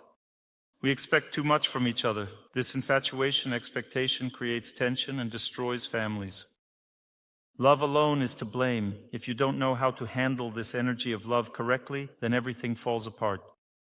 You just need to serve your loved one with this energy, not expect anything from them. The more you expect, the more you'll suffer. And you keep expecting and suffering. The same applies in activities. There are seniors, equals, and juniors. This is a very, very deep topic. People often think about how to be effective in management. You won't be effective in management in any way. Just become a father or mother to everyone. Become a senior. Why are you yelling at them? Don't you understand that you're just being lazy at work? Well, they don't understand because they're junior. They don't understand. A junior might not fulfill their duties, and they shouldn't be rude to seniors. A senior must fulfill their duties. A senior can be rude to a junior. Be strict, but they shouldn't show failure in fulfilling their duties. A junior may not fulfill their duties, but shouldn't be rude. If a senior doesn't fulfill their duties, but speaks gently, and a junior fulfills their duties, but is rude, everything falls apart much faster. You need to become a mother and father to everyone. You need to take care of people. If they don't want to fulfill their duties, distance yourself from them, as if they don't exist for you, and they will deeply regret it. You should love people, but if they don't believe in you, that means they criticize you. This is the biggest insult, criticism of seniors. Then distance must be observed immediately. If there's something to correct in your behavior, correct it. If there isn't, distance yourself. Respect yourself. If a senior gets too close to a junior, it destroys the team. When they start being friends with a junior, juniors immediately become impudent, others get attached to them, ask for things through them, and it all goes downhill. And what about relationship between senior and junior in the family? What should I do if my daughter doesn't listen to me? Understand that the greatest value in relationships is controlling your speech. Because if you've made it so that she can't listen to you, it means she won't be able to obey either. And if she can't obey, it means she'll grow up unreasonable. And if she's grown up unreasonable, there's nothing you can do anymore. You just have to pray for her. If you don't have contact with her, she doesn't hear you, it means the upbringing process is broken. To avoid breaking the upbringing process, never pressure your children. If you want to punish, punish. Strictness and kind strictness is not cruelty and rudeness. You can put them in a corner, spank a boy, or restrict a girl from going somewhere. Kind strictness should be there. Punishment is absolutely necessary. But if you're rude to a child, pressure them, their ears will close forever. And then only prayer and repentance will save you, because in this case your child becomes unmanageable. A child can only be guided through their ears. If you speak kindly and they listen, it means they will change their life. Victory over fate comes through sound and through memory, if they remember your guidance. Like in the song, just remember, son, the golden words, bread is the head of everything. Remember, son, that means guidance comes through memory. Remember, son. Well, it means she started listening to someone else. Yes, she is listening your lectures. She started listening. So if you had made it so that she would listen to you, then you would have raised her, but you yourself needed to listen to someone. You need to listen. You need to listen. You see, it's very important to listen. Thank you very much. A deep bow from all mothers. Children who listen to you become more open, pure, and their faces are happy. Thank you very much. It's great, isn't it? A child was going downhill, you didn't know what to do with them, and suddenly they started listening to someone. They didn't listen to their parents, but they listened to someone else once, and everything started to improve. That's great. Sometimes it's different, sometimes it's worse, it's dangerous. Can you say something about gemstones? I don't want to lecture about gemstones because people start to go crazy. Gemstones may be very dangerous. If you don't know how to select them, how to use them, they can harm you. Women especially love to wear gemstones. Thank God now most gemstones are artificial, so they don't have any influence. Dr. Torsunov, may I ask a question about parents? I'm here on the balcony. Very close by. Dr. Torsunov, I have several questions about juniors and seniors. Were you that kind of child in your childhood whom the Soviet school laughed at, for example, when you were reciting a poem? Everyone in the class would laugh? And one teacher would look at you tearfully and adore you? Or were you junior in relation to your parents? They understood you. When did you start to understand that you were different? That you didn't agree with something? Are you giving a lecture or asking a question? These are two very important questions for me. Why? Well, because I have such a situation. But why and what do I have to do with it if you have such a situation? If I wasn't like that, does it mean I won't give you advice? Maybe you went through this. Maybe you were smarter than your parents. What kind of parents did you have? You better ask about yourself. Just tell me about your story, and I'll draw my own conclusions. This is incorrect thinking. You need to ask about yourself, and I will tell you. And if you don't trust me, then don't ask. Okay, I'll think about it. I love you and respect you very much. In general, there's an issue with parents. Well, it's not really an issue. With my mom, she's materialistic, loves me very much, buys pants for the children. And I talk about God during training sessions. Well, I'm a trainer. She comes to my classes. Exactly, you're a trainer, and you started giving a lecture. I wanted to ask about this. What is there to ask? You're a trainer, everyone already understood it, you started training me now. I noticed that. That's why I pointed it out to you. Did you want to show who you are, or are you asking something? I wanted to ask how your parents treated you in childhood. Let me continue with the lecture. May I? My dears, if I voluntarily reveal some intimate moment of my life to you, it means God wants it that way. But if you start questioning me about my intimate relationships with someone, I don't like it. Because it's not fair. I'm not asking you these questions. If you want to, you tell me what you want to tell. As you're a trainer, I want to tell you that people should always have seniors above them. And one needs to know how to correctly relate to seniors. I just gave you a little lesson as to a junior. You don't have to be junior in relation to me. I'm not at your training session right now. You understand? Imagine if I come to my mentor and say, sit down here, now we'll act out a situation. You will give me guidance according to my scheme that I developed. He would say, sorry, I'm not ready for such relationships, and he would be right. Everything is fine. Remember, we discussed the 4 categories of people. The main problem of teachers and mentors is pride, and it's completely unnoticeable. Now I'll tell you one story about myself. Once I came to my mentor. Many students gathered, different students, and he asked me, how is your life going? I said, everything is good. People listen. Everyone is happy, satisfied, grateful.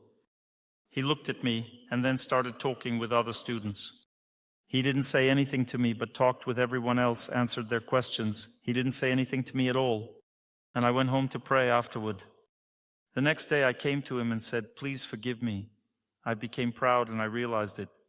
I need to continue living somehow. I need your forgiveness. He looked at me kindly and said, don't worry. It's very difficult when everyone is looking at you. It's very hard to stay humble because each person feeds your pride. Every kind word directed at you increases your pride, and it happens imperceptibly. You don't notice it yourself, but it happens. And he told me to just always remember this, that's all. This is the answer to your question. You asked one thing, but I decided to answer something else. This will be more useful for you. But people who give knowledge are undoubtedly very important, and their life can be very dangerous. I only have 2-3 friends who started giving lectures and stayed afloat. All the others, as soon as they get a little popularity, just a little bit, they start becoming proud of themselves. First they mock their seniors, then they leave their wife, find themselves a mistress among the lecture attendees. Classic scenario, always the same. I've seen 6 such cases. Talented guys who started developing, and then naturally they lose everything. Or they remain popular but start talking nonsense. They start giving lectures about how to correctly get divorced and things like that. Just nonsense. Or they completely leave this activity. Therefore, giving knowledge to people is very difficult. You need to preserve yourself. It's not simple. People most often lose themselves. And often these are very dignified people. So, when a person manages a team, they must first learn to be senior. And this is not easy at all. Because most often people learn to command, learn to establish order, to punish. But you just need to learn to be senior. And being senior means seeing that people cannot do what you do. They are not as developed, that's why they can't do it. Most often we scold people because we don't believe that they can't do something. We think they can, which means you're not senior. You don't understand that you're a senior. God made you senior, so forgive people. Give them the opportunity to make mistakes. Teach them, discipline them kindly. You don't discipline kindly because you expect more from them. People most often cannot be seniors because they don't understand who juniors are. Juniors are those who cannot do what you can do. That's why they are learning they cannot do it. And you need to forgive them. Give them the opportunity to be junior, to be weak. But if a person doesn't give such an opportunity, then they will never be seniors. They will behave rudely, punish, and act strictly. You also need to learn to be equal, to be friends. Being friends doesn't mean singing songs about how good someone is. Being friends means caring for them, serving them, and telling them the truth. To honestly open your heart, tell the truth about yourself and about them. To consult with them about what they're doing wrong. And to consult with them about what you yourself are doing wrong.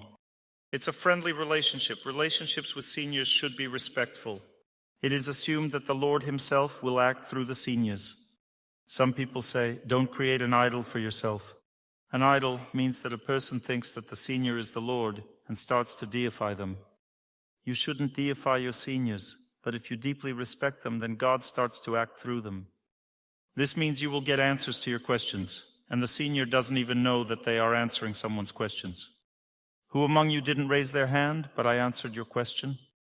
It wasn't me talking to you at that time, it was the Lord through your heart, because you have faith and the Lord answers your questions. I had such a case. One woman was asking me questions during the lecture, and I was immediately answering her questions. She asked, I answered, and this happened several times, and then she raised her hand. But I don't remember this. She simply posted this story on the internet. She raised her hand. I said, I've asked you many times already, why do you keep raising your hand? Although I had never asked her, she raised her hand for the first time. Such a funny story. And this is how the Lord acts. He can even act through a wife. Let's say, I don't have a mentor and my wife tells me something. People ask how to find a mentor. You don't need to search for a mentor. You need to hear the instructions because they are given to you every day. When your wife is yelling she can't take it anymore, she is giving you instructions at that moment. She's telling the truth about you. It's just a bit exaggerated. If you divide it by 2 or 3, you'll learn the truth about yourself. Similarly, when a husband yells, he's also telling the truth, but it's exaggerated. Friends can tell you the truth if you want to listen to them. If you don't want to, they won't even speak. Mentors already exist. There are people who can give instructions. A mentor is not someone who just answers your questions. A mentor is someone who tells you what to do and you do it. That's a mentor. A lecturer can answer your questions, or a friend can do that. Everything depends on a person's level of development. If a person has developed to the point where they can see who an elder is, from that moment they are also able to hear them. If they are sure that this person is really an elder, it means they have developed as a person. Such a person can ask and then follow the instructions their whole life just because they saw that this person is an elder. But if you don't see it yourself, you won't be able to find a mentor. That's why God doesn't give one. Therefore, one needs to develop as a person, try to see people more deeply and learn to understand who is elder, who is authorized to give knowledge, and who isn't. Often people go to various psychologists or advisors. Be extremely careful, because if you want, let's say, to analyze a situation, they will analyze it brilliantly for you. They will say, this is like this, that is like that, this one has this role, that one has that role. Just don't ask them how to live. Such instructions are not even supposed by their consultation guidelines. Now, modern psychology is like a mediation. This means never giving advice. And thank God. Because when a person starts giving advice, they must feel the person, they must be authorized to do this.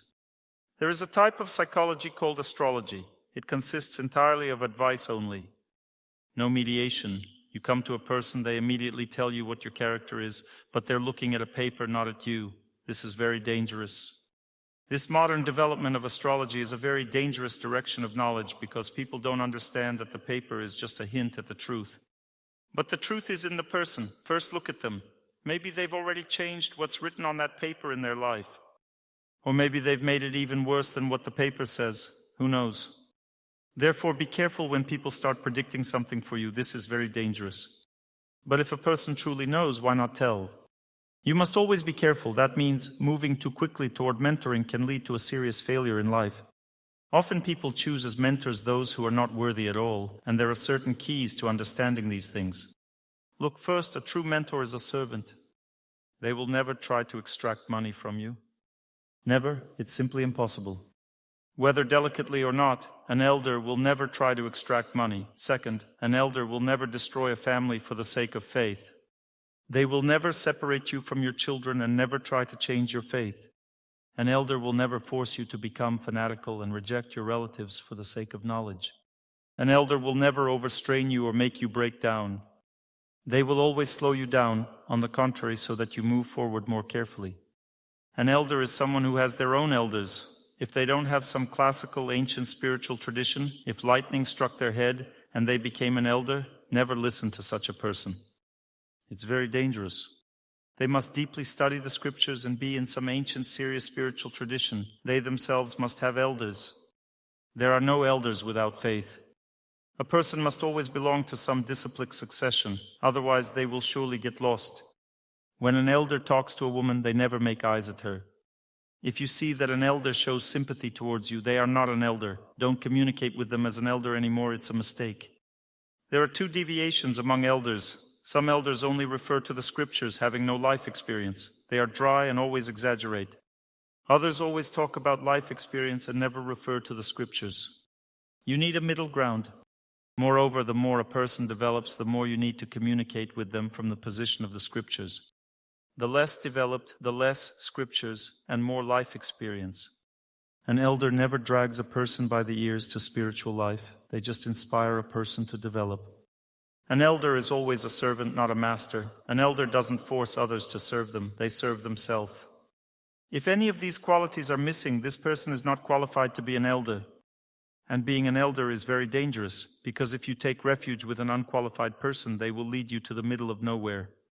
There can be terrible situations. One woman who I had consulted before came to me and said that her husband got into some spiritual tradition. There the elders told him that his wife was not spiritually developed, therefore he shouldn't live with her. And he should move to them, live there, earn money for them, and donate more. They said, "Why do you need to live a material life? Live a spiritual life, donate more to us here." This is very dangerous. There are also such systems where you get an initiation if you pay a lot of money. And if you pay even more, you'll get an even higher initiation. Everything depends on the amount of money. So what kind of life do you have? You need to work hard for initiation. This is not religion, this is deviation. I'm just telling you what to stay away from. Someone proclaims such principles. Freedom is the main thing. Love is above everything. Therefore, have sex with whoever you want. It's all love. Live freely, undress, walk around without pants, love everyone around. All other people are uptight, have complexes, but you're a child of nature. Run after squirrels without pants. Live in the forest without pants, bathe in clean water, have sex with whoever you want. We are children of nature. Such people are born as monkeys in their next life because they chose this concept and then they get what they deserve. It's not according to Darwin theory, but vice versa. This is a different topic, more difficult to understand. You want to learn about polygamy? So let's talk about polygamy now. There are 3 stages of degradation for men and women. There are male flaws and female flaws. A developed man mainly has advantages, not flaws. But if a man doesn't develop as an individual, then male flaws start to manifest first. Male flaws are anger, severity, rudeness, untidiness, and lust. These are natural male flaws. If a woman doesn't develop as an individual, natural female flaws appear first. These are resentfulness, vulnerability, laziness, pettiness, depressiveness, thinking highly of herself, lowered mood, and so on. If a person doesn't develop further as an individual, then men start showing not male flaws, but female flaws that I just listed. He loses male flaws and female flaws appear. Most often this manifests in the next life. He is born as a man, but since he didn't overcome female flaws in his previous life as a woman, now he will have to continue working through female flaws in a male body. He is born as a man, but he is vulnerable, resentful, sensitive, lazy, and so on. At the second stage of degradation, a woman develops male flaws. She is born as a woman, but she is rough, insensitive, heartless, lustful, and so on. That means she has male flaws. Male flaws at the second stage of degradation are anger, violent behavior, untidiness. At the third stage of degradation, this woman with male flaws is born as a man in the next life. At the third stage of degradation, when she is born as a man, he simply cannot mentally tolerate women. This man cannot tolerate women because he lacks the mental strength for it. And since his psyche cannot tolerate women, while sexual desires don't go away, his psyche starts to redirect towards men. And when a woman is born at the third stage of degradation, she cannot stand men at all. It's just difficult for her to tolerate men. She sees that it disturbs her and she redirects towards women. This is a polygamy. Now make whatever philosophy you want from this if, let's say, you didn't like what I said. I just told you the truth. And when people with such problems learn this truth, they come to me and say, "Dr. Torsunov, I've accepted everything fine, but I can't change everything at once." I say, "Of course you can't change everything at once because you've been moving towards this for 3 lives. So live now as you can. You have no choice. But start working on yourself." One young man who was homosexual came to me. He says, "I want to learn to live right. I've listened to your lectures." I say, "Let's begin." He says, I can't change my lifestyle right now. I say, don't worry about it. There is no need to change anything. Live as you can. You've chosen the right path. Very soon you will become righteous. And he gradually worked on himself for 5 years. After 5 years of self-improvement, his sexual orientation changed unexpectedly for him. He was very surprised. How did it happen that suddenly everything changed for me? He thought it couldn't be changed during one's lifetime. It turns out it does change. A person develops as an individual. They develop different interests in life. You have to invest seriously in yourself because you've been moving towards this for a long time. There is also a fourth stage which I wouldn't want to talk about now. It's premature. If I were giving lectures somewhere around 40 years from today, I would tell you about the fourth stage. This is about sexual interest in animals, children, necromania, and so on. This is further degradation of a person. And now in some countries they are legalizing sexual relations with children and animals because people are going mad. They can't live normally. Is this relevant to you now? No. I also think no. You're developed, good, dignified people. Let's talk about something more serious. For those who find this relevant, develop yourselves, work on yourselves. I told you where this comes from. Of course, these people need special laws for their lives, that's a fact. They need to be protected somehow, treated with kindness, because they are the way they are, they cannot live differently. But if they make a philosophy out of this and say that all children should now be raised this way, that this is the right way of life, that we're not male, not female, but something neutral, then excuse me, if you are like this, it's your problem. Don't try to make all people like this. If you are like this, fine, there are rules, laws. That's normal, it's humane. But if you misuse this humanity and start pulling the wool over people's eyes, that's unacceptable. And when a priest in a church says that it's wrong to do such things, that it's a sin, and you fine him for this, then you're fining the scriptures. You will be held accountable for this, because God controls everything here in this world. A priest will say what he considers necessary because he is senior. He doesn't depend on anything. A priest depends only on the truth. But I'm not against people. For example, someone comes to me and says, I can't quit drinking. I say, you don't need to quit drinking. You don't need to, because you can't live differently, that's all. Please understand, this person drinks because they are under severe tension. They lack the energy of love in their psyche. They can't love anyone and don't feel love. That's why they drink, because alcohol is a substitute for the energy of love. And if we model this situation right now, let's say, we just turn off the tap for this person and they stop drinking. I can predict the consequences right away. First option, they'll have a stroke. Second, heart attack. Third, drugs. That means they will still find some substitute. Fourth, a man starts chasing women. They won't be able to handle it anyway. I was just talking to a man here who has exactly this kind of situation in the family. The wife doesn't understand that the person breaks down. He just needs help. And he tried to quit smoking. As a result, he started drinking. Nothing can be changed artificially. It won't work artificially. That's why I'm telling you, don't try to quit anything. Just start living correctly. Charge your batteries with pure energy. The moment you taste honey, you won't want sugar anymore. That's what the Vedas say. Once you've tasted honey, you don't need sugar anymore. When you receive a higher source of happiness in life, the lower one falls away by itself. It simply becomes uninteresting, you see? Therefore, there's no need to force anyone. I have statistics. I wrote my PhD thesis based on these statistics. There are statistics showing that people just listen to lectures for 2 years and don't quit anything. 50% of these people naturally quit drinking on their own. And they don't even think about it. They just quit, and that's it. They don't want to drink. They don't need it anymore. Now raise your hand if this happened to you. I see, no problem. Who quit smoking the same way naturally?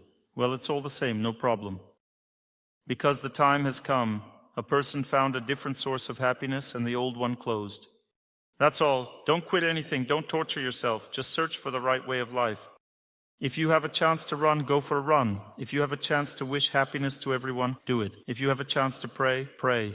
If there's no opportunity, listen to lectures. Fill yourself with this possibility. First, a baby sucks on the breast. What do they do in their free time? They poop, scream, and pee. That's it. They are babies. They suck on the breast. This means they will soon be filled and will start giving something back.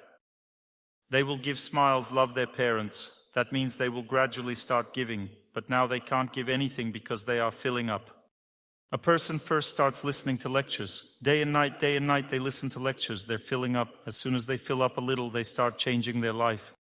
And then a person can fill up not only with lectures, but also with their own strength. This is an important transition in life. Catch it. At first you can't do anything. You can do nothing that's being said. You just need to listen to the lectures themselves. The time will come and you'll be able to do everything I'm talking about. Gradually you'll be able to start doing all of this. You'll see that this time will come definitely. Don't rush it. Everything has its time. Moreover, it's one way for women and another for men. For example, when a man starts on a certain path, he goes almost without fail, but a woman goes in waves. She gets inspired, she goes forward, then she gets tired, and to overcome this fatigue, she needs communication with other women. It cultivates collective intelligence. This is another topic. Look, all people are divided into 3 categories. Most people are in the middle layer of life. This is called life in passion. Their intelligence is frozen. This means that their psyche doesn't accept anything other than what it sees in life. That's the way everybody lives. Interestingly, this frozen intelligence not only people have, but also animals that live with them. Intelligence can move up and down even in animals. If a person becomes an alcoholic, their dog also goes crazy. When I stand near a tree to wish happiness to everyone, even dogs run up to bark at me.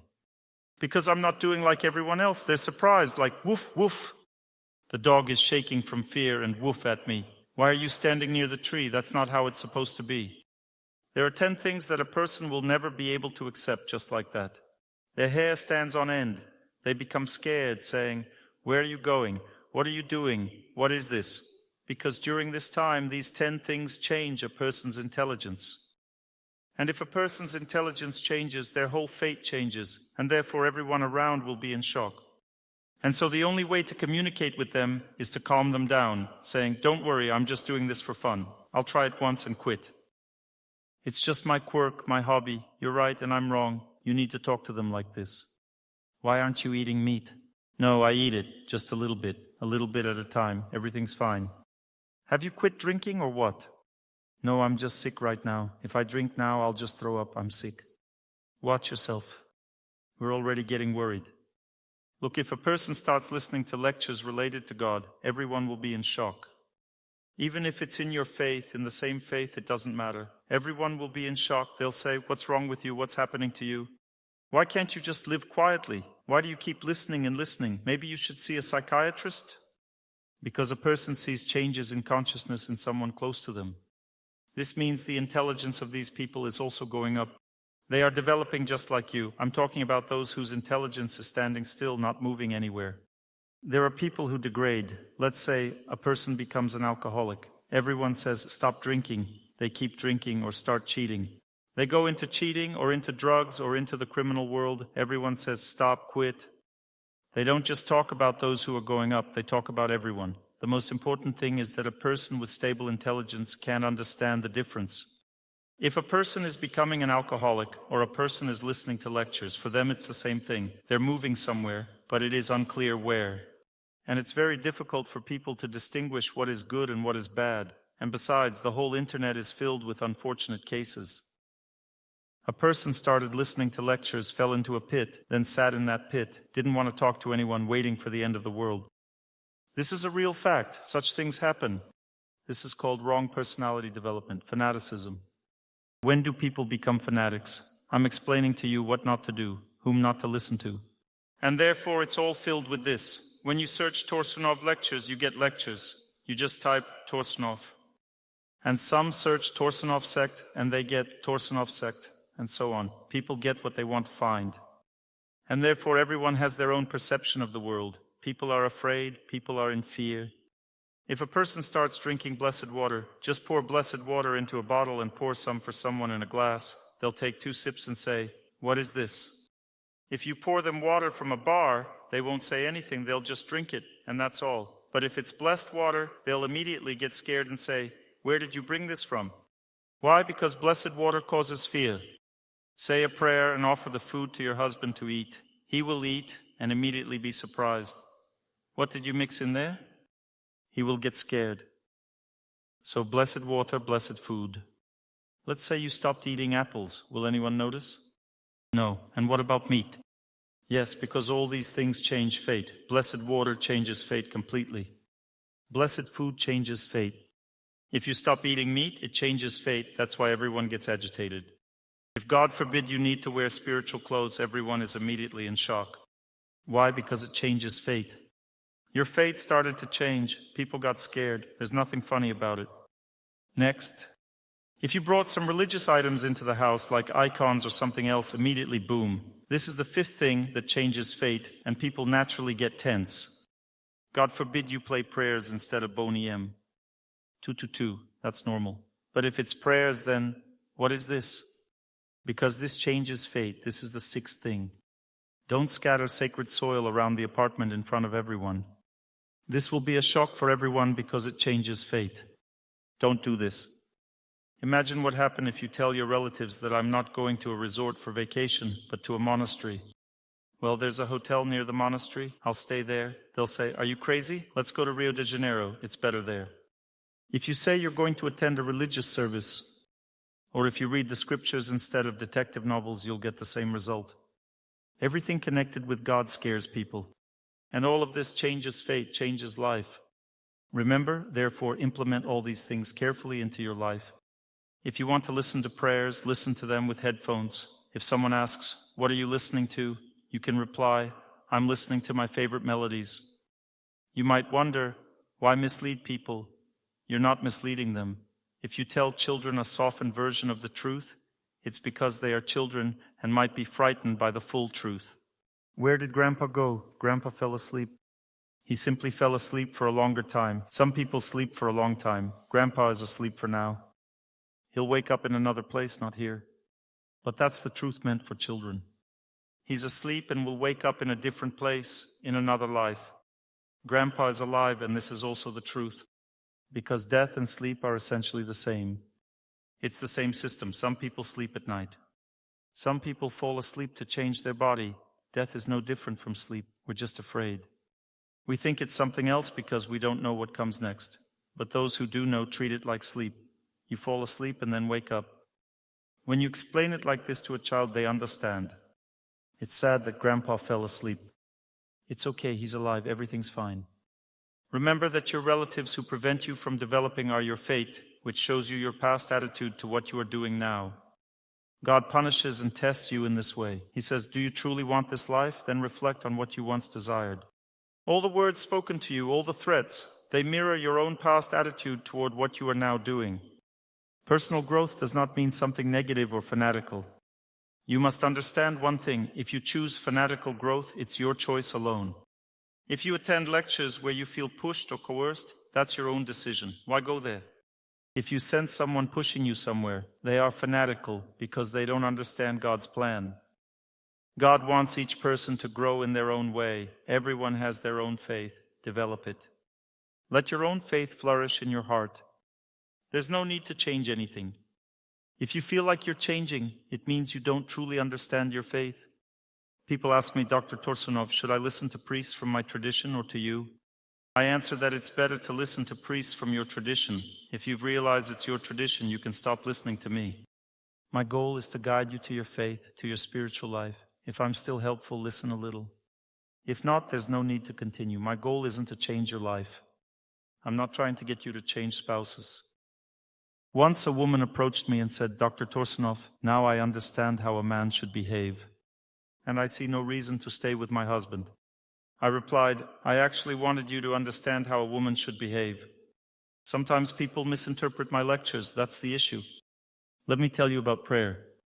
You must understand that there are different types of prayer. For example, when you walk, you're becoming aware of your life. You pray while walking, moving back and forth. At that moment, you're becoming aware of your life because prayer enters the mind. The mind is connected to destiny, so you gain awareness of your life. This is called a prayer of understanding, performed while walking. Movement activates the mind. Intelligence only activates when a person is still. It's hard to stay still, though. You might even fidget, but fidgeting doesn't work either. You must freeze and stay still, and then intelligence activates. Reason always operates from a position of strength. Thus, the direction of strength matters. Even how the body sits or stands is important. For example, when a person stands still and prays without moving, they extend their life. As I said earlier, it's not just about standing, it's about combining practices. When running or walking, listen to lectures. When standing, pray. Combine these activities with prayer. Prayer doesn't necessarily mean sitting before an altar. It can be done while engaging the body in activity. Of course, the classical approach is to pray in front of an altar.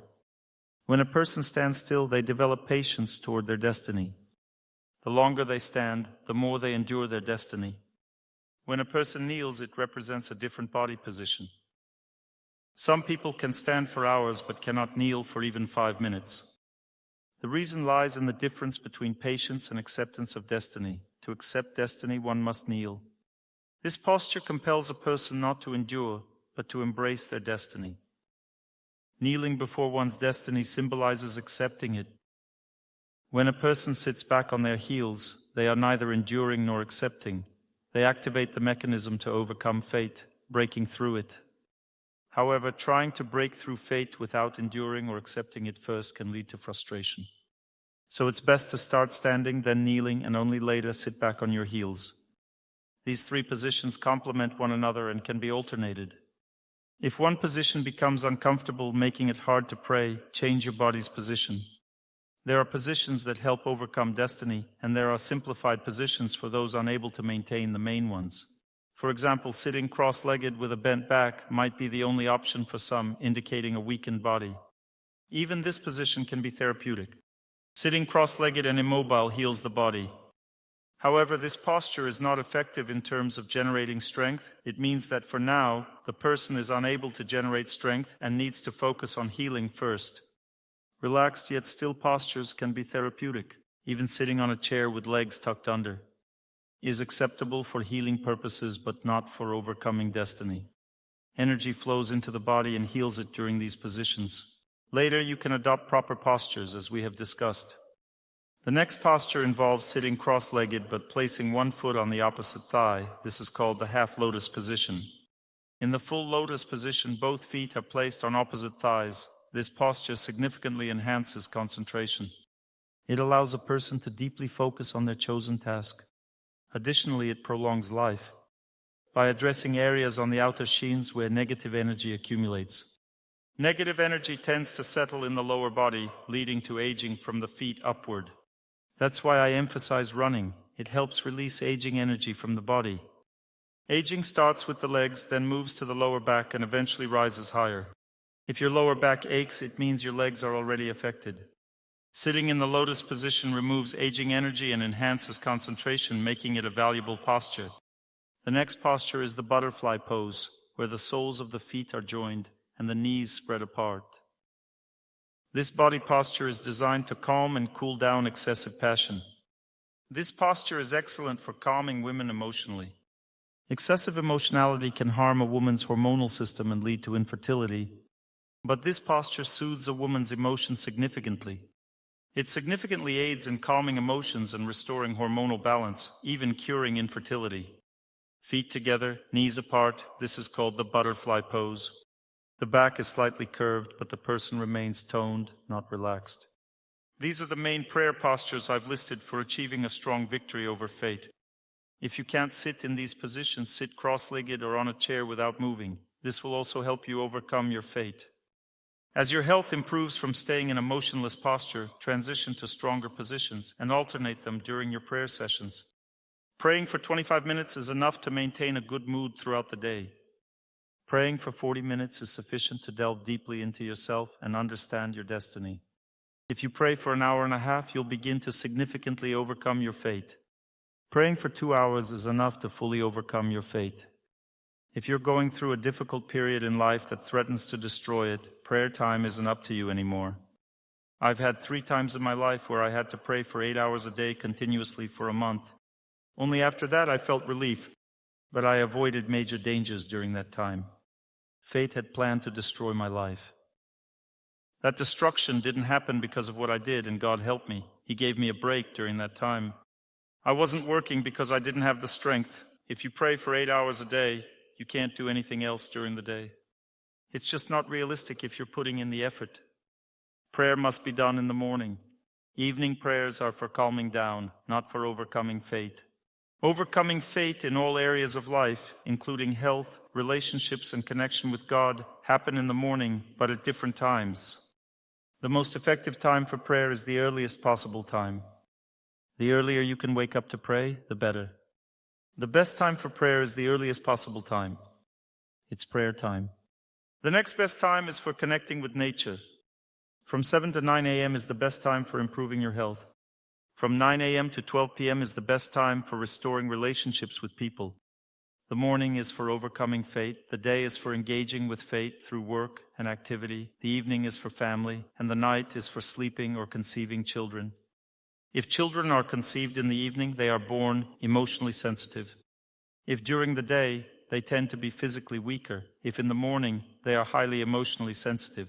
Children conceived in the evening have a psyche more influenced by spiritual entities. If conceived at night, they are born healthier.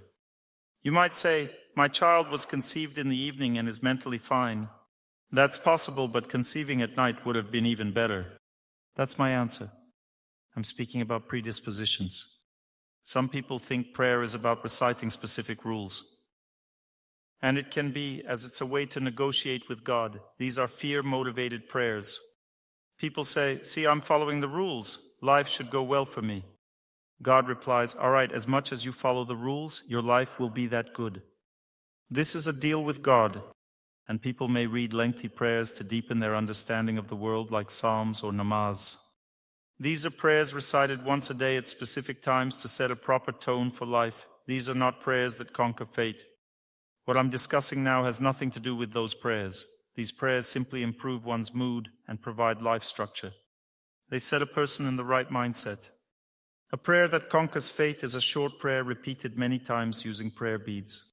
It consists of glorifying God, making an elevated spiritual request to Him, or acknowledging a proper relationship with Him, such as saying, I am your servant and you are my Lord.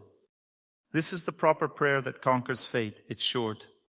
It's easy to remember and repeated many times with prayer beads. All other prayers serve different purposes. For example, there are protective prayers. When someone is scared, they recite a prayer. There are saints who protect against fear, like St. George the Victorious. By connecting with such saints, a person can lose their fear. Fear disappears. But this is not a prayer that conquers fate. It's merely a form of attunement. A prayer that conquers fate never has a specific goal other than love for God. When you glorify God or His mother, for example, the Virgin Mary, without any personal request, when the prayer is solely about Him, that is a prayer that overcomes fate. Such a prayer forces a person to forget about themselves. They begin to think only about God, and in that moment, God thinks only about them. The only reason we don't overcome our fate is that God cannot enter into our fate as long as we remain immersed in it ourselves.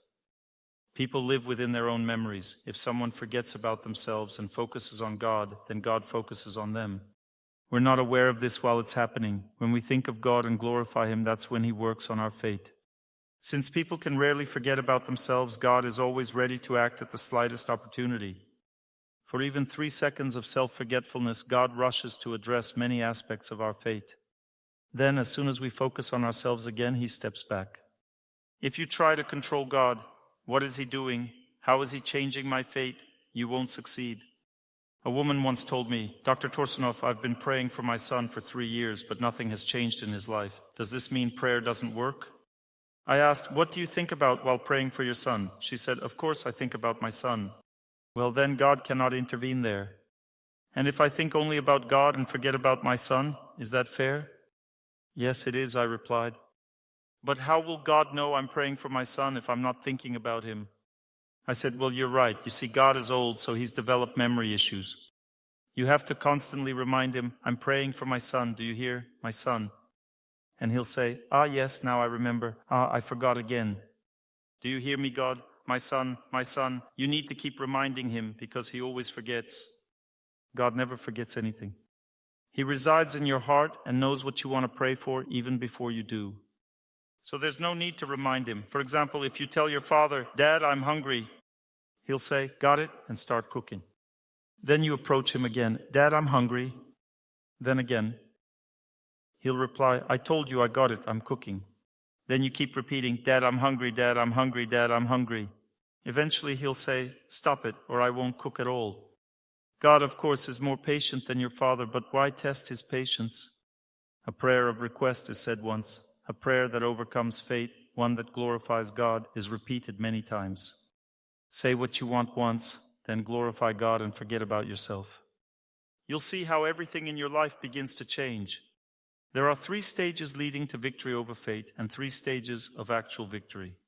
When a person believes someone else is to blame for their struggles to the point where they can't live, that person cannot pray or overcome their fate.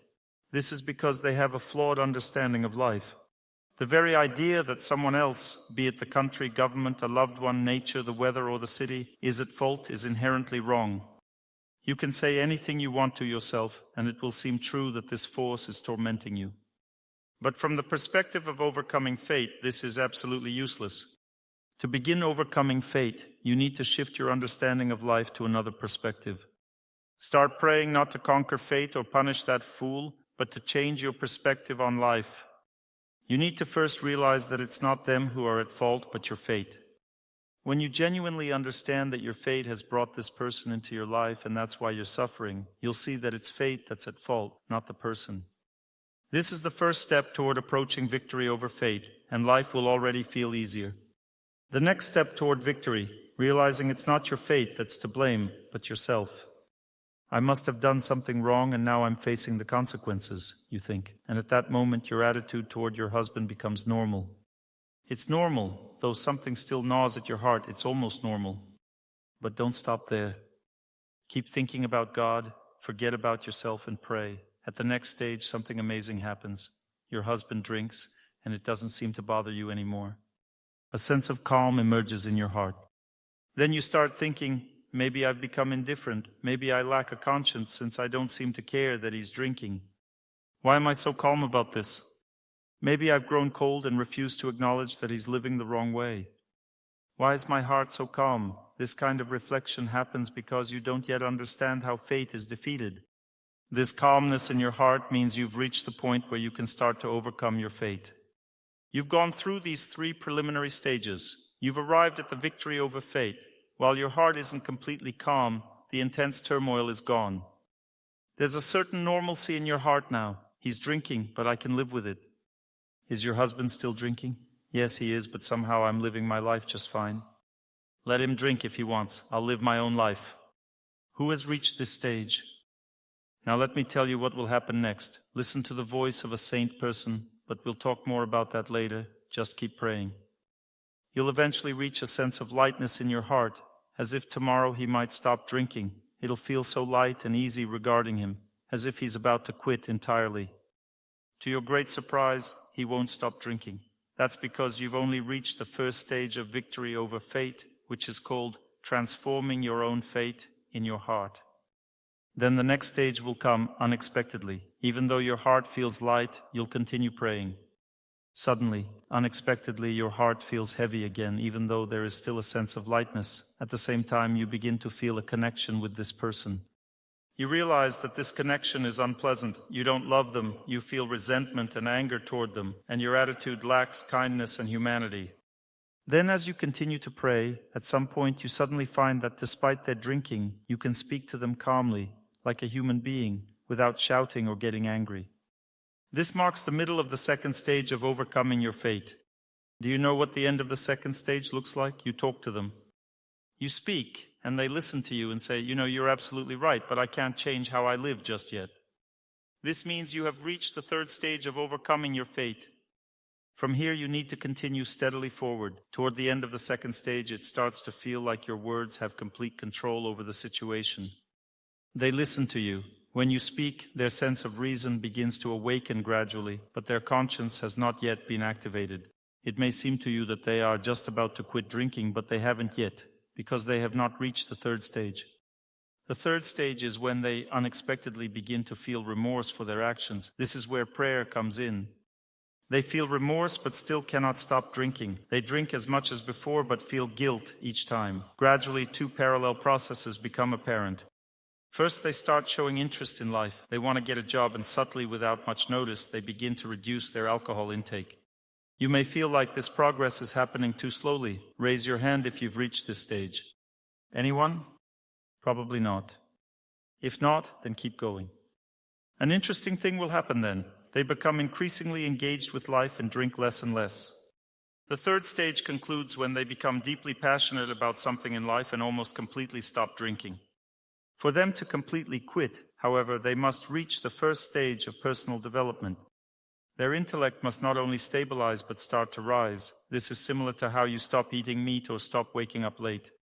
They stop drinking because it no longer serves any purpose in their life. How do you approach such a prayer? Despite my many requests, most people still do not do this. When I ask people, do you pray with someone else or alone? They often reply, alone. I ask, why not with someone else? They say, I can do it on my own. If you could do it alone, your life would have already changed completely. What does it mean to pray with others?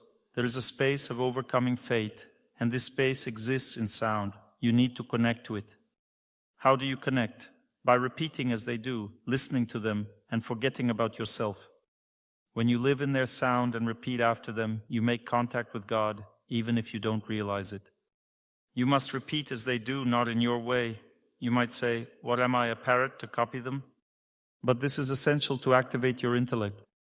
There are 3 stages to activating the intellect. The first stage is inspiration. Raise your hand if you feel inspiration while repeating, I wish everyone happiness. You've reached the first stage of activating your intellect. The second stage is stability. You listen to how they pray and feel supported by their sound, which makes it easier for you to pray. You want to repeat louder and more firmly. Raise your hand if you've reached the second stage. The third stage happens unexpectedly in the heart. You begin praying from the heart. At first you repeat, I wish everyone happiness with all your heart, and then something opens within you. At that moment you connect with your fate. When the heart opens, you feel good inside. At this time you're in contact with your fate. At this point it's important to shift your prayer. Not just listening, but now recalling a saint, the altar, and bowing to it. Give away your happiness. Share what has opened in your heart. Before you were sharing what you heard through your ears. Now you share what has opened within your heart. Listen to your own voice, making it resemble those who are praying. You listen to your voice and give. The sound from the others enters your ears and flows out through your heart. This is called the river of love. You will feel this river washing over your destiny. It wasn't happening before this moment. If you listen intently to those who are praying and give your prayer from the heart to the sacred, the flow becomes powerful and transformative. When the memory of God resides in your heart, you can listen to that memory and give it away. But initially, for many years, you will only be able to listen to those who pray and give that away, because the memory of God takes years to form in the human heart. You understand? And then the river of love will flow through your heart. You will understand what true love is. Kindness and peace will fill your heart. You will notice the beauty of nature, the birds singing. You'll enjoy seeing and observing everything. And you will feel happiness. Any questions? Yes? Could you tell us, this might interest everyone, how to discover a child's purpose? Let's keep it focused on prayer. Oh, about prayer. Yes, let's stick to what we've been discussing, otherwise we'll get sidetracked. Ask me after the lecture. Thank you. Now your question, is it about prayer? Yes. About prayer and overcoming fate. Let's keep on this track.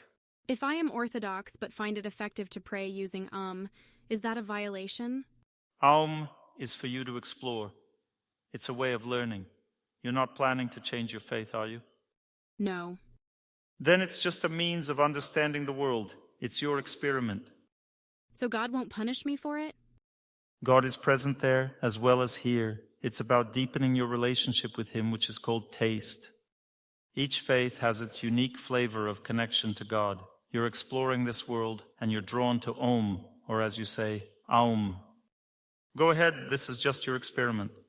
However, know that if you pray to Jesus, given that you are Orthodox, your heart will open 1,000 times more. I was taken to a special place. I was given exclusive access to this place. There lay the relics of an Orthodox saint. They were incorrupt. I sensed a fragrance emanating from them and felt an overwhelming love. I sat beside this saint and began to pray. I saw him standing in a meadow. I saw this man glowing from head to toe, not just a halo as often depicted, but his entire being radiating light. I felt his pure and bright life, his cleanliness, and the purity of the Orthodox faith as a whole. The Orthodox faith. I was deeply astonished because I am not Orthodox myself. I thought, why did he reveal this to me? Were you praying an Orthodox prayer? I won't tell you. I can do both. It doesn't matter. I'm just sharing about your faith now. Did you see this in your own faith? Have you seen this in your faith? I have seen this in my faith, but you said to go to the priests of one's own faith. My dear, the word "but" indicates that you haven't fully seen it, because if you had truly seen it, you wouldn't need anything else. No, I saw what you saw. Through your eyes, I saw it. You've seen a little. My dear, if you had seen the depth in your own faith, you wouldn't need anything else. But if you haven't, and you're still exploring, learning, and observing, that's called the process of discovery. It's normal. You said to talk to the priest of my faith. When you speak with an Orthodox priest, they say that God will punish you if you pray to another God in another language or with another prayer. That's fine. It's because they want to preserve your faith. They're afraid for you, which is why they take such a strict stance. Is that good or bad? Of course it's good. For example, a husband comes to his wife and says he's met a nice woman. The wife says, "Are you crazy? Why are you talking to her? Stop talking to her." The husband says, "What's the big deal? I'm not doing anything wrong." She replies, "Are you planning to divorce me and leave me?" And he says, "I'm not planning to." Then stop, because there's a chance you'll get attracted and forget about me. That's what she says. Now I have a question for you. Is she being fanatical, or is she a normal wife? It's just insecurity. No, she's confident. Now I ask all of you, is she a fanatic or a normal wife? A normal wife. A normal wife. Likewise, he's a normal priest. So does this mean a man shouldn't talk to other women besides his wife? Exactly, he shouldn't. I'm telling you that your priest may warn you in this way because he is very close to you. I, on the other hand, said that if you enjoy exploring different prayers, then explore them, because I do that myself. I can pray Orthodox prayers or Muslim prayers. You see, I explore the world, but we understand things differently, you and I. I feel God deeply in my faith, which is why I'm not drawn anywhere else. I simply uncover the multifaceted nature of the world. I see how others deeply feel God in their faith as well. And God reveals this to me so I can give lectures and share this knowledge with you. But if you feel God more deeply somewhere other than in your faith, you might be drawn there, and your priest will be right. But after many years, you may realize you're Orthodox and return, repenting for what happened. I've seen people like this too. I know a woman who changed her faith and was happy for a long time. Yet every time we spoke, she said, "I miss Orthodoxy so much." Then suddenly she broke ties fanatically and began to hate the other faith. And she returned to Orthodoxy, but with hatred toward the other faith. Do you want to live like that? If you feel strongly that you are Orthodox, then dive deeply into your faith.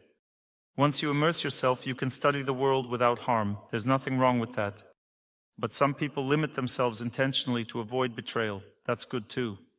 There are people who don't even look at other women, and I wouldn't say they're wrong. They simply feel the danger in it and avoid it. And that's normal. You see, it's hard to determine who's right or wrong. We shouldn't divide people like this. One is right, another is wrong. I don't divide people like that.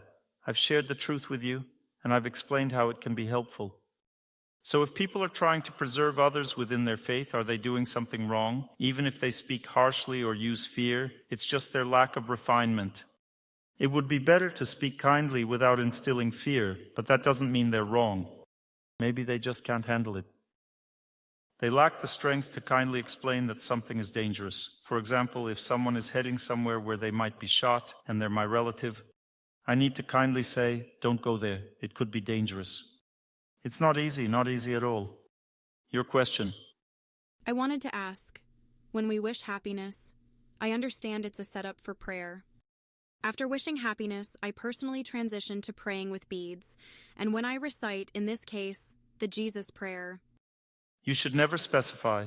We are currently having an interfaith discussion, so we have a rule. Don't mention your specific faith or the particular prayer you're reciting. We're speaking about prayer in general and about faith. I've listened to your lectures, and very often it happens that I feel as though I'm brought back into reality, or how should I put it? Everyday issues come to mind. Great. Thank you so much for asking this question. She has real experience in prayer, and she asked the first question a person should ask. She says, I recite a prayer. I've already learned to immerse myself in the sound, to lose myself in it, to glorify God, and then suddenly I'm yanked back into reality because some everyday concerns come to mind. Understand that this is the sound of fate. When the time comes, fate presses on the heart. The energy of fate comes out of the heart and stirs up self-awareness, and boom, it throws the person out of prayer. This happens involuntarily. We don't want it, but that's how fate works. It enacts violence. The deeper a person immerses themselves in prayer, the more they can withstand the violence of fate. And there comes a moment when fate can no longer knock the person out of prayer. That means they have become stronger than their fate, and from that moment, fate will begin to be overcome. But if you aren't stronger yet, bring yourself back into prayer. Gradually, that memory of yourself will weaken. Repeat this many, many times until you become stronger. If I'm climbing a hill and fall, I have to get up and keep going. You promised I'd be first to ask at the end of the lecture. Can I? Yes, first, when you approach the table, after I hand out tangerines and flowers. Yes, yes. Can I heal my daughter by praying for her? She's already grown up. When you pray, you can heal anything. My answer's about your chances. Looking at your daughter now, I can only say that if I were to pray intensely and focused, the way I pray, it would take me 1 year and 3 months. That's the amount of work I see for your daughter to feel better. 1 year and 3 months for me. Excuse me, but my brother is a drug addict. He's at the final stage. Is there any hope? For me to pray for him to quit drugs, it would take 2 years and 8 months. I'm just telling you the amount of work. You ask if there's hope. You don't understand that such a question is inappropriate, because when someone prays, there are no limits. I know someone who served at an altar. For about 5 years, he served at the altar as a novice, like a monk. Later, he learned my methods, continued to serve at the altar, and eventually got married. Since he didn't have much money, he bought a cheap car. It turned out to be faulty, though he didn't know it. He drove it during a heavy rainstorm. On a curve, the car skidded into the oncoming lane where a truck was coming. There was a head-on collision. The front of the car flew off to the side, and the car was thrown back onto its original lane. On that lane, 2 more cars collided with it. One tore off another piece of the car, and the other left a dent. When the police arrived, they asked, "Where are the bodies?" Because the car was completely mangled. And there were no bodies. There was just one person sitting unconscious. They pulled him out and said, "Get him to the ICU immediately." They brought him to intensive care. He regained consciousness. No fractures, just a minor bruise in the lower back area. 3 hours later, he was discharged and went home. Later, they showed photos of this minor accident in Sochi, 2 fatalities. Why? Because there wasn't much to show, but they needed to report something. This is a real event, he says. I don't remember anything. I only remember that at the moment I saw the truck, I felt that God was protecting and shielding me from all sides. Then, after the impact, I lost consciousness. When we looked at the spot where he had been sitting, there wasn't a single dent. None. The driver's area was completely intact. There were no changes, nothing. All the impacts completely destroyed the rest of the car, but the driver's area remained untouched. All the impact waves went around it. I have many such cases in my life. Here's another case. I had a friend who got poisoned by mushrooms. He had been warned not to eat mushrooms. They're dangerous because even the most seemingly normal mushrooms can be toxic. It's a matter of chance. He ate some canned mushrooms he bought from an old lady, and they were contaminated with botulism, a deadly toxin. He was immediately paralyzed. We managed to get him to the hospital, but his breathing stopped. Doctors said there was no chance he would survive. He was paralyzed on one side, both eyes went blind, and he stopped breathing. At that moment, we sat down to pray. I decided I wouldn't move until I felt he would survive. With every prayer, as I recited it and remembered those who pray, I kept feeling in my heart, "He will pass away, he will pass away. He will pass away, he will pass away." And I thought, should I stop praying? But then I reminded myself, you promised, keep praying and don't move until you win. But in my heart, it felt impossible. That was the response I kept getting. It felt impossible. I stayed still and my whole body went numb. I had never sat motionless for so long before. I thought my health might start to suffer. The mental strain was overwhelming. At that moment, I focused intensely and thought, just a little more, try a little more. This person is dying. And then suddenly something shifted in my heart. I heard a response in my heart, "He will live, he will live, he will live." At that moment, everyone around me started praying with great inspiration. It was as if everything had changed. The prayer became loud, joyful. That person was lying there, conscious but not breathing. In his mind, he kept thinking, I won't survive, I won't survive, I won't survive. Then all of a sudden, I will survive, and he started breathing slowly. Eventually, the paralysis completely disappeared and his vision returned. He was weaker than before and took a long time to recover, but all the changes in his body reversed. I have hundreds of such cases, my dear ones, hundreds. So now it's your turn to start learning how to do this. Just begin, and you'll see. You'll have hundreds of such cases too. There is nothing complex or incomprehensible here. People have been praying on earth for thousands of years. It's not that they were underdeveloped aborigines who prayed before, but now we're so developed that we don't pray. Previously in Russia, there was 1% of divorces, and now it's 80%. This is a real indicator of people's well-being. It is not the number of washing machines per capita, but the number of divorces that indicates the real situation. There's no need to make anyone get used to anything. When the taste for prayer appears in your heart, you will smell like flowers. The scent of prayer flowers will pass from you to your children. They will smell it and want to pray too. Now everyone sit up straight. Let's practice. I'm sorry I didn't ask you from the above row. You can come up after the lecture. I wish happiness for everyone. I wish happiness for everyone. I wish happiness for everyone. To learn more on the subject of health and healing of the body, please make sure to read my health guide, available for download on my YouTube channel or on my Instagram page. Thank you very much, and see you soon.